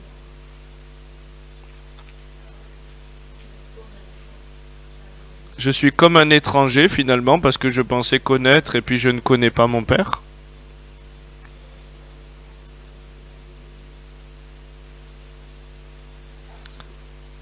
Hein? Ok. On va faire le petit 3, donc les pensées de la forteresse.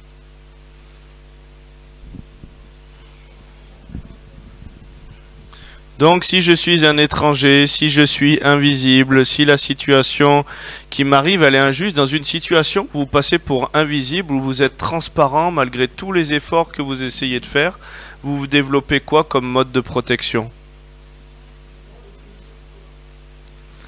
Donc, dans quel but, c'est quoi le bénéfice à se replier sur soi?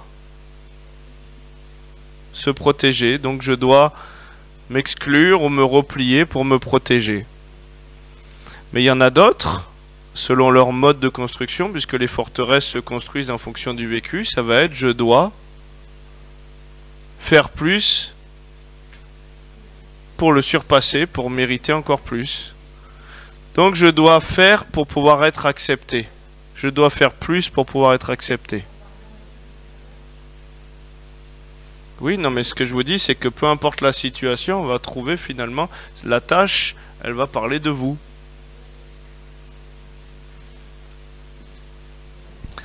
Donc je dois faire plus pour être accepté. Ou alors, finalement, à l'extrême inverse, c'est pas la peine de se casser la tête à faire des choses. Je ne fais plus rien pour ne pas faire d'erreur.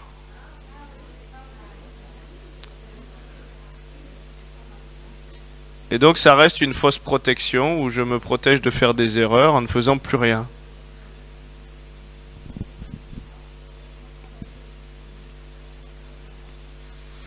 Et je vais peut-être vous choquer, mais il y a des personnes qui ont fait ce travail et qui sont partis missionnaires en Afrique, comme je le disais, et qui sont passés entre les mains de GPN. C'était Guérison pour les Nations, c'est le centre de guérison et restauration. Ils font des retraites de guérison intensive où ils travaillent l'identité. Comment? GPS, GPN, j'ai dit non, Guérison pour les Nations. Guérison pour les Nations, GPN. Et donc, ils ont fait ces retraites de guérison intensive et ils se sont aperçus en fait que ils devaient faire plus pour pouvoir être acceptés du Père et que Dieu ne les avait jamais envoyés en mission en Afrique et que eux, ils essayaient de risquer leur vie de faire plus, pas sur un envoi de Dieu, mais sur l'envoi de leur forteresse qui essayait encore de plaire à Dieu et de se dire allez, je dois aller en mission, c'est mieux que de rester chez moi ou que de servir dans l'assemblée ou de faire ci. Mais c'est pas ce que Dieu leur demandait de faire, c'est ce que leur demandait de faire leur forteresse.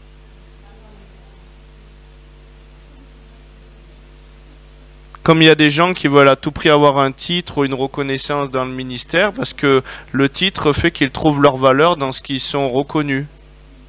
Et c'est encore une forteresse.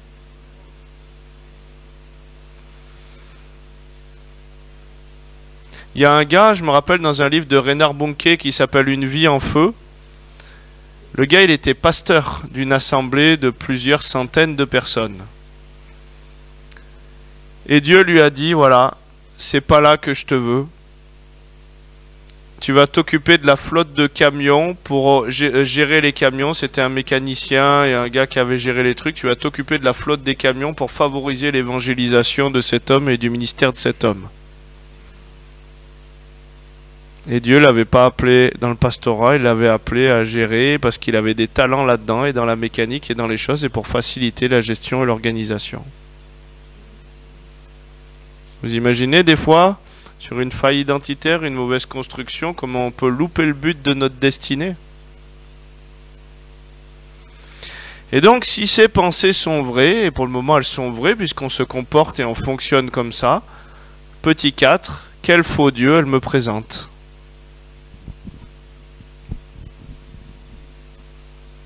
Donc si je dois faire... Quelle fausse image de Dieu me présente ces pensées? Si je dois faire plus pour pouvoir être accepté,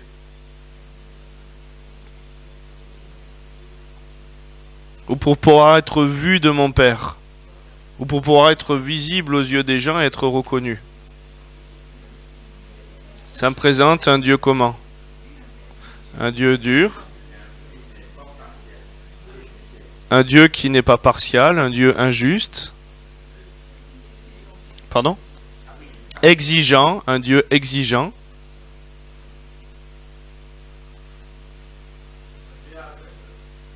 Un Dieu aveugle. Il voit pas tous les efforts que je fais. Jamais content. Non mais vous choquerez pas Dieu, hein. Vous savez quand il dit déchargez-vous sur moi de tous vos fardeaux, quand vous allez à la décharge, vous laissez ce qui pue, ce que vous voulez plus. Et donc là c'est la décharge, vous ne choquerez pas Dieu.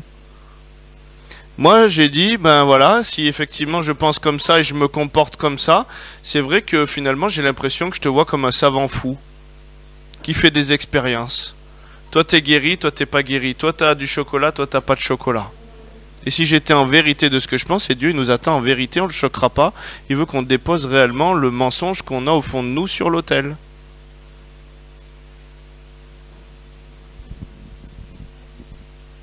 Et j'ai même tombé des chrétiens qui m'ont dit que finalement, en fait, à travers toutes leurs réflexions, je dis alors comment ça te fait voir Dieu? Ben en fait, je vois Dieu comme inexistant. Je lui dis donc, et tu me dis que tu n'entends pas Dieu au quotidien. Il me dit oui, oui. Je lui dis, ben, comment tu peux entendre un Dieu qui profondément tu lui parles, mais dans ton intérieur, il y a une programmation qui te dit qu'il n'existe pas.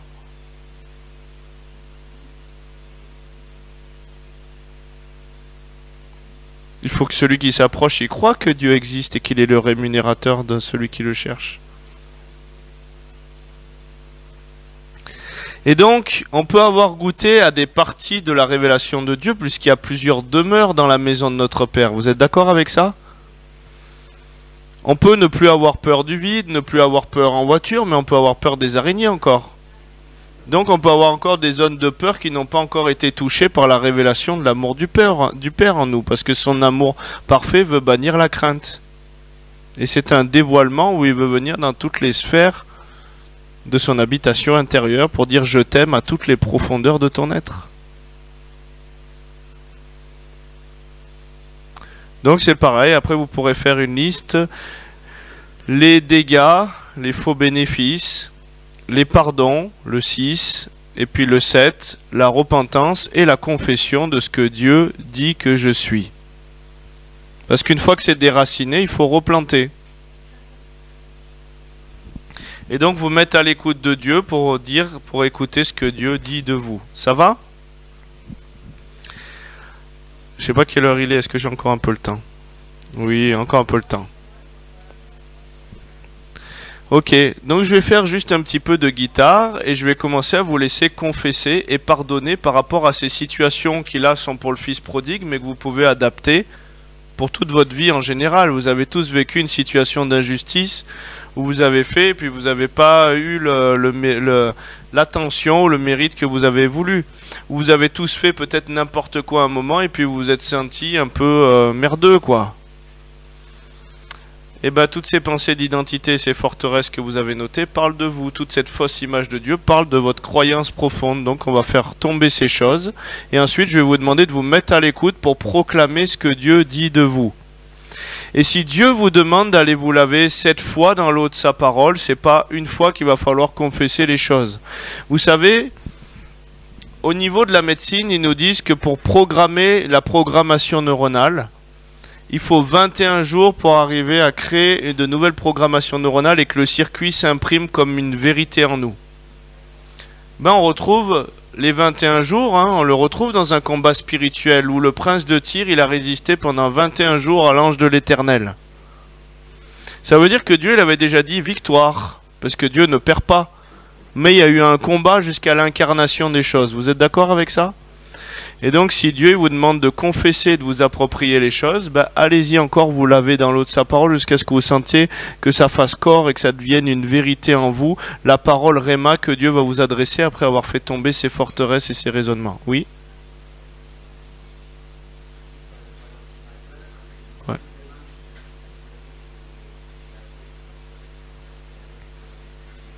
Ouais, j'enverrai après pour le centre et vous redistribueront des feuilles toutes préfaites où vous aurez juste à regarder pensée de situation, petit 1, pensée d'identité pour retravailler sur d'autres aspects de votre vie.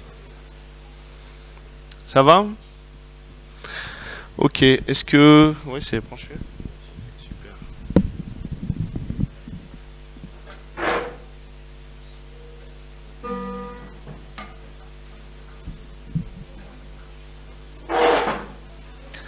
Alors aujourd'hui, on va faire tomber les forteresses. Vous êtes d'accord avec ça?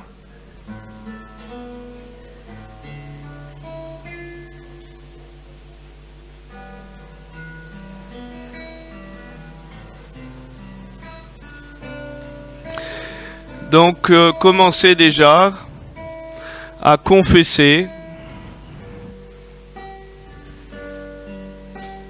toutes les pensées qui vous ont parlé à vous, si vous vous projetez dans la situation, sur votre identité, les pensées iniques.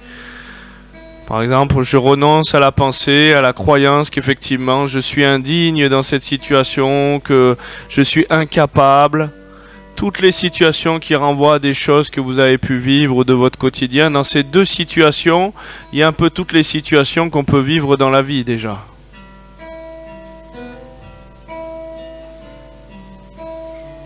Donc je ne peux pas le faire à votre place. Confesser, ça veut dire déclarer, dire ouvertement que vous renoncez à ces fonctionnements-là, vous les confessez, vous les amenez à la croix.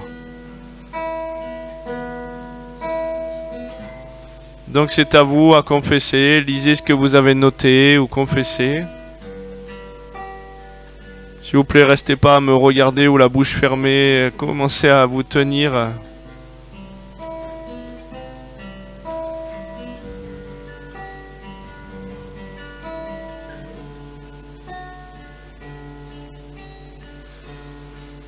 Donc il y a les mauvaises pensées sur votre identité à confesser.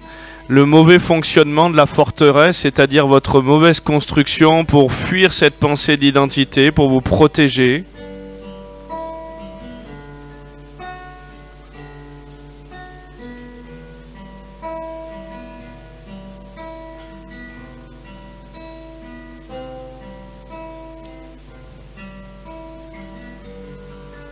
Voilà, je renonce à la mauvaise pensée que je dois faire plus pour mériter ton amour, ou d'autres forteresses selon comment vous êtes construit dans votre vie.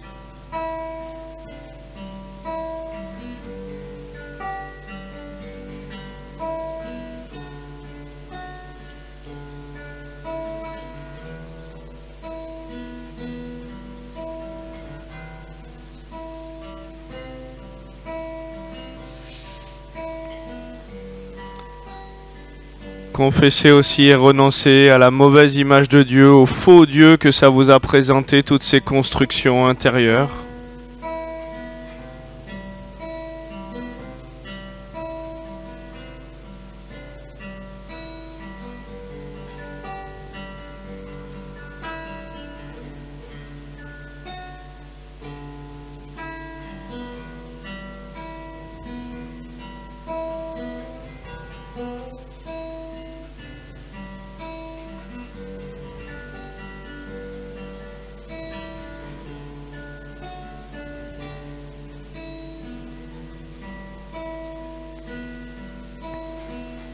Les dégâts que vous avez acceptés sur votre vie à travers cette mauvaise manière de penser, tout ce que vous avez laissé l'ennemi encore prendre du terrain, l'exigence, la dureté, les tensions que ça a amené, la culpabilité.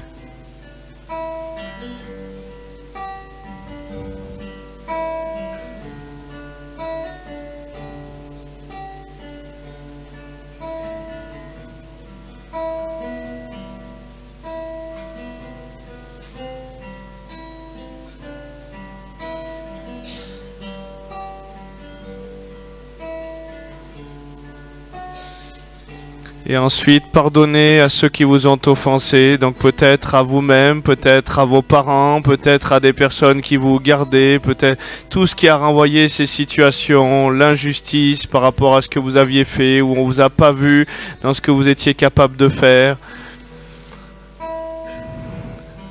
Ceux qui vous ont jugé alors que vous aviez mal fait, qui vous ont pas révélé le cœur du Père et qui vous ont fait voir que vous étiez nul, indigne, honteux de faire ces choses-là. Tous ceux qui ont appuyé le côté de l'ennemi plutôt que la révélation du cœur du Père.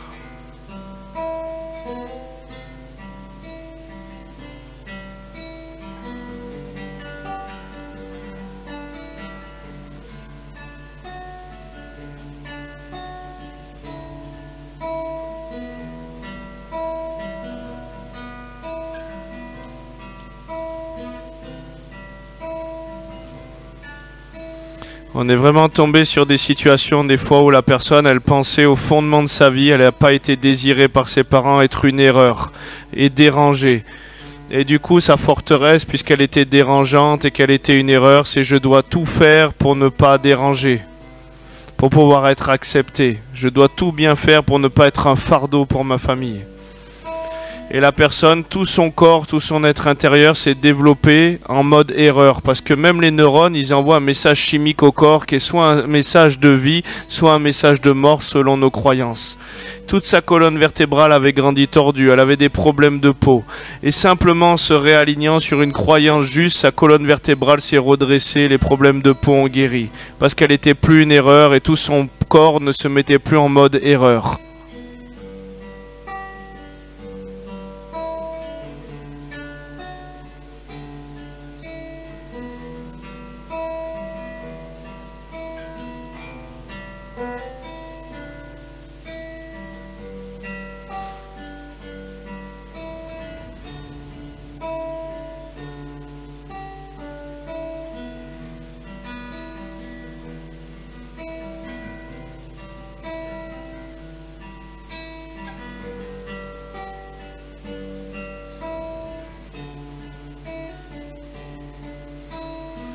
Et quand vous avez fait tomber, renoncer, confesser ces choses, pardonnez à ceux qui vous ont offensé et à vous-même. Dieu, il est je suis. Et quand il te parle sur ton identité, il te parle et tu possèdes ton héritage. S'il te dit tu es ma fille bien-aimée en qui j'ai mis tout mon amour, tu confesseras je suis. Parce qu'il est je suis, il t'a fait à son image. Et tel il est, tel nous sommes aussi dans ce monde. Et quand il te donne une parole réma, ne reviens pas à lui sans avoir accompli ses desseins. Et s'il faut tirer encore quelques flèches, c'est-à-dire libérer encore ces paroles sur ta vie, libère-les le temps que les murailles s'effondrent. Si tu dois tourner autour un certain nombre de temps, libère les paroles que Dieu dit de toi. Parce qu'une fois que les choses sont défrichées, arrachées, abattues, tu peux enfin planter et construire.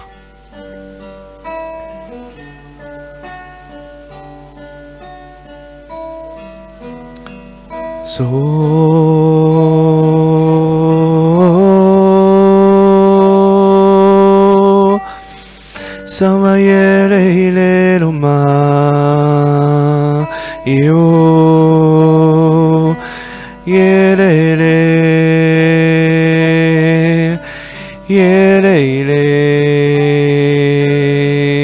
o samayele loma yele yele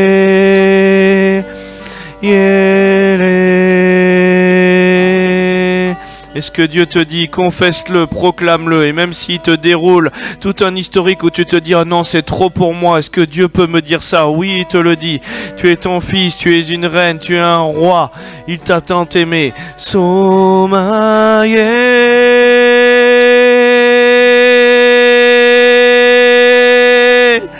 oh oh oh, oh oh, je suis ton fils bien-aimé, l'objet de toutes tes attentions. Toi, je suis comblé, il ne me manque rien, je suis parfait, je suis aimé, voulu désirer. Je fais ta joie, ta fierté, je je suis ton fils bien-aimé, voulu, désiré, je suis capable, je te plais. Proclame ce que Dieu dit de toi et tu vas voir, la parole porte une onction, va détruire les forteresses et tu vas sentir une onction, des choses se déboucher en toi, prendre vie en toi.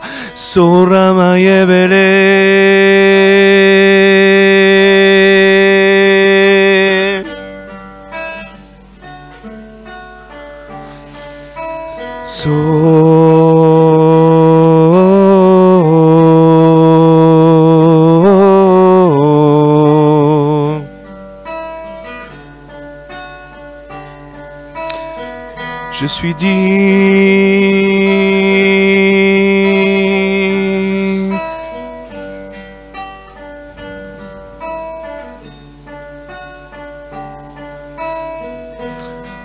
Tu m'as assis sur le trône, tu as mis sur ma tête une couronne, je suis aimé. Tu me donnes des habits royaux, je suis comblé en toi Yahweh. Je n'ai rien à faire, oui je te plais. Je n'ai rien à faire, je suis aimé, voulu, désiré. J'ai de la valeur à tes yeux, je suis précieux.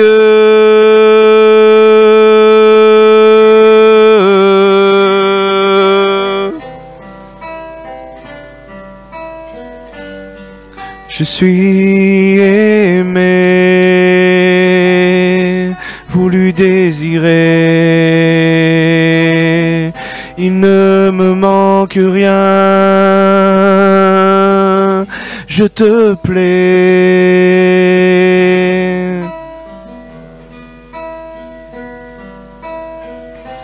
Sois simple et proclame les choses que Dieu dit de toi. Déclare les choses que Dieu dit sur ta vie. Fais tomber les murailles, les barrières, les choses qui se sont élevées. Tourne autour, déclare, confesse. La parole est porteuse de vie. La vie et la mort sont au pouvoir de la langue.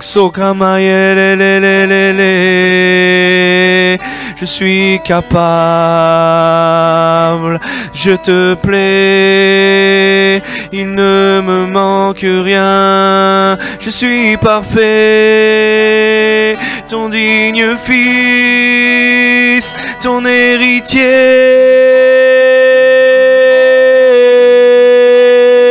Je peux me réjouir et manger des meilleurs mets. Tu dresses une table devant mes ennemis. Tu me protèges, je me réjouis.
Est-ce que vous sentez que quand vous confessez les choses, il y a quelque chose qui prend de l'ampleur, il y a quelque chose qui se pose en vous, il y a des fondations qui s'établissent, il y a une onction et une gloire qui est là?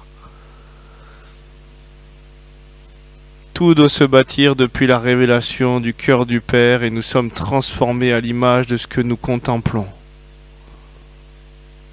Je suis aimé. Je suis voulu. Je suis désiré. Je suis parfait. Je fais sa joie. J'entends le Seigneur qui dit, tu fais ma joie.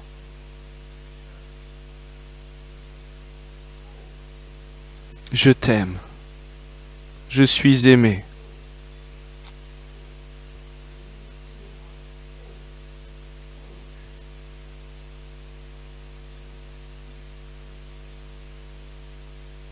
Je prends plaisir en toi.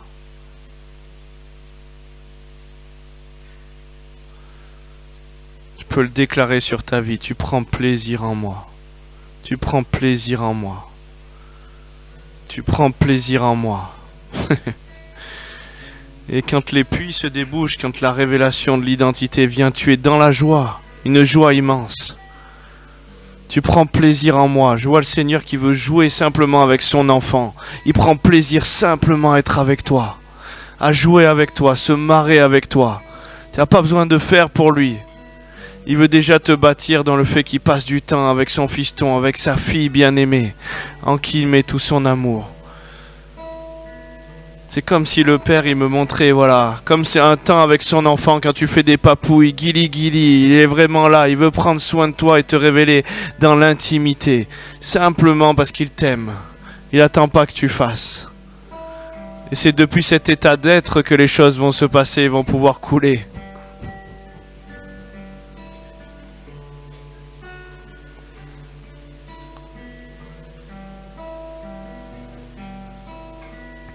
Ne te limite pas, continue à tirer des flèches, il veut encore parler. Les puits, quand il y a quelque chose qui se débouche, l'eau veut couler.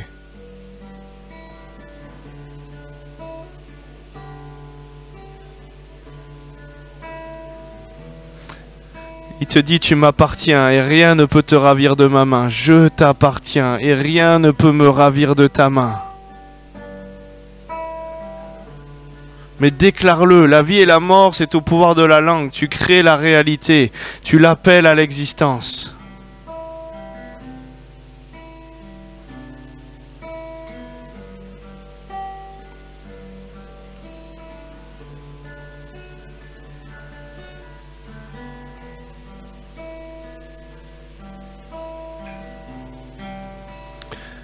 Le père, il me montre qu'il veut simplement jouer avec certains. Vous savez, comme un père joue avec ses enfants, prend du temps, il l'amène à la balançoire, il fait cache-cache avec ses enfants. Il veut simplement te révéler les parties qui t'ont manqué. Il y a des choses avec le père que tu as besoin de connaître.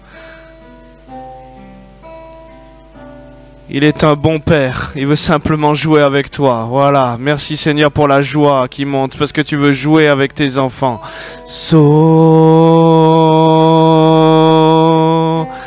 Santo, Kamaye, oh Kamaye Santo Roa, Imaele, oh, débouche les puits de joie, oh. Je prends plaisir en toi, il te dit le Seigneur, je prends plaisir en toi.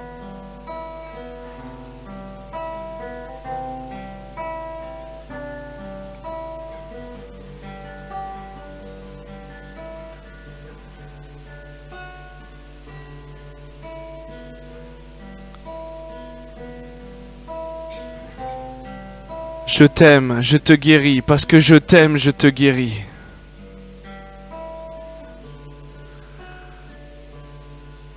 Tu peux le déclarer sur ta vie, tu m'aimes, je suis guéri. Il y a quelque chose que le Seigneur est en train de libérer, c'est profond. Santo Rama Kamayelele, Imaye, Imaye, Imaye, oh.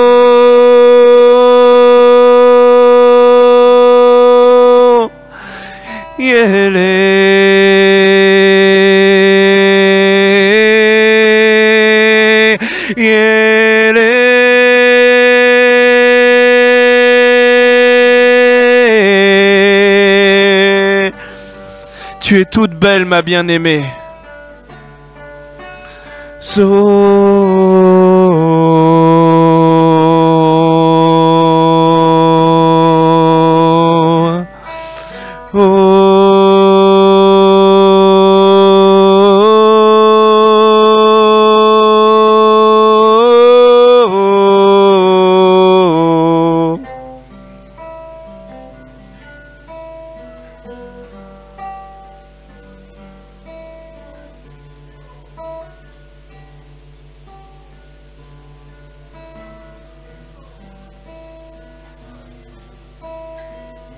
Voilà, le Seigneur te touche, l'amour du Père se déverse, laisse l'onction de Dieu couler. Comme je t'ai dit, tu peux être canal ou bouchon au plan de Dieu. L'onction veut passer, la révélation de son amour parfait bannit toutes les craintes, les forteresses tombent, le contrôle tombe. Lui en toi, toi en lui, so kamaye, lo kamaye, imaye. Les dons peuvent se manifester, l'amour peut couler à travers toi et la guérison peut couler, so kamaye, lile loma.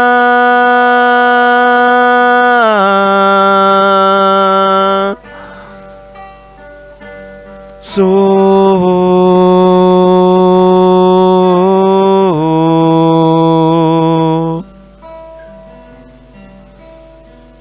le redis encore parce qu'il veut encore tirer une flèche.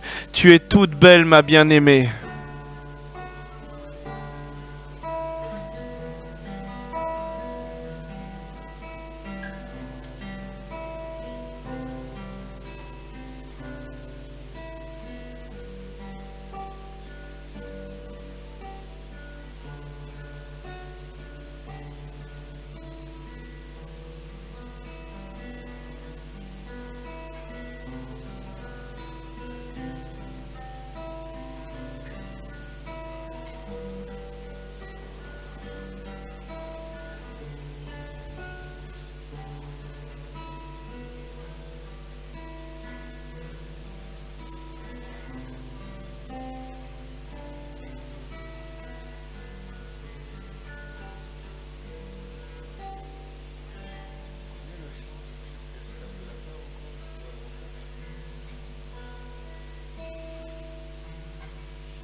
Et s'il y a des personnes pour lesquelles on n'a pas encore prié ou qui avaient encore des besoins de prière, vous pouvez encore vous avancer, ou même qui ont besoin qu'encore des bouchons sautent dans la révélation de l'amour du Père, de la conscience de leur identité en Christ. On va prendre des temps de prière, mais l'onction de Dieu est là. Et ce que Dieu vous a donné, la parole de Dieu ne revient pas à lui sans avoir accompli ses desseins.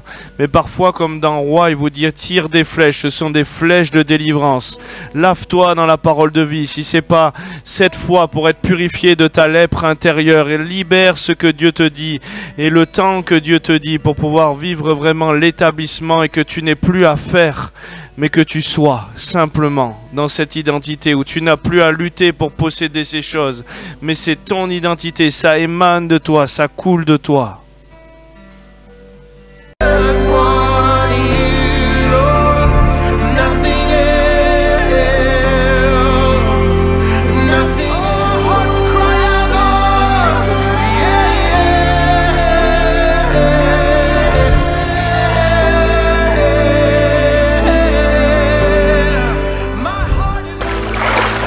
La vie éternelle. Ce soir est devant témoin. Je veux t'accepter comme Seigneur et Sauveur. Et aujourd'hui, je voudrais inviter tous celles et ceux qui voudraient donner leur vie à Jésus à faire une rencontre personnelle à venir devant. Donc simplement, si tu veux recevoir Jésus dans ta vie, j'invite à lever la main. Il y a des aveugles qui voient la guérison des problèmes de vue au nom de Jésus. Tu reçois une puissance, reçois la puissance de Dieu. Reçois la puissance de Dieu. Reçois la puissance de Dieu. Dieu vous guérit. On a vu des personnes qui avaient des muscles coupés, des membres qui manquaient, des personnes opérées avec des hernies. Et Dieu a guéri. Il ne veut pas seulement te guérir ici, mais ceux qui croient en lui, ils ont la vie éternelle. Jésus, Seigneur, je ne te connaissais pas.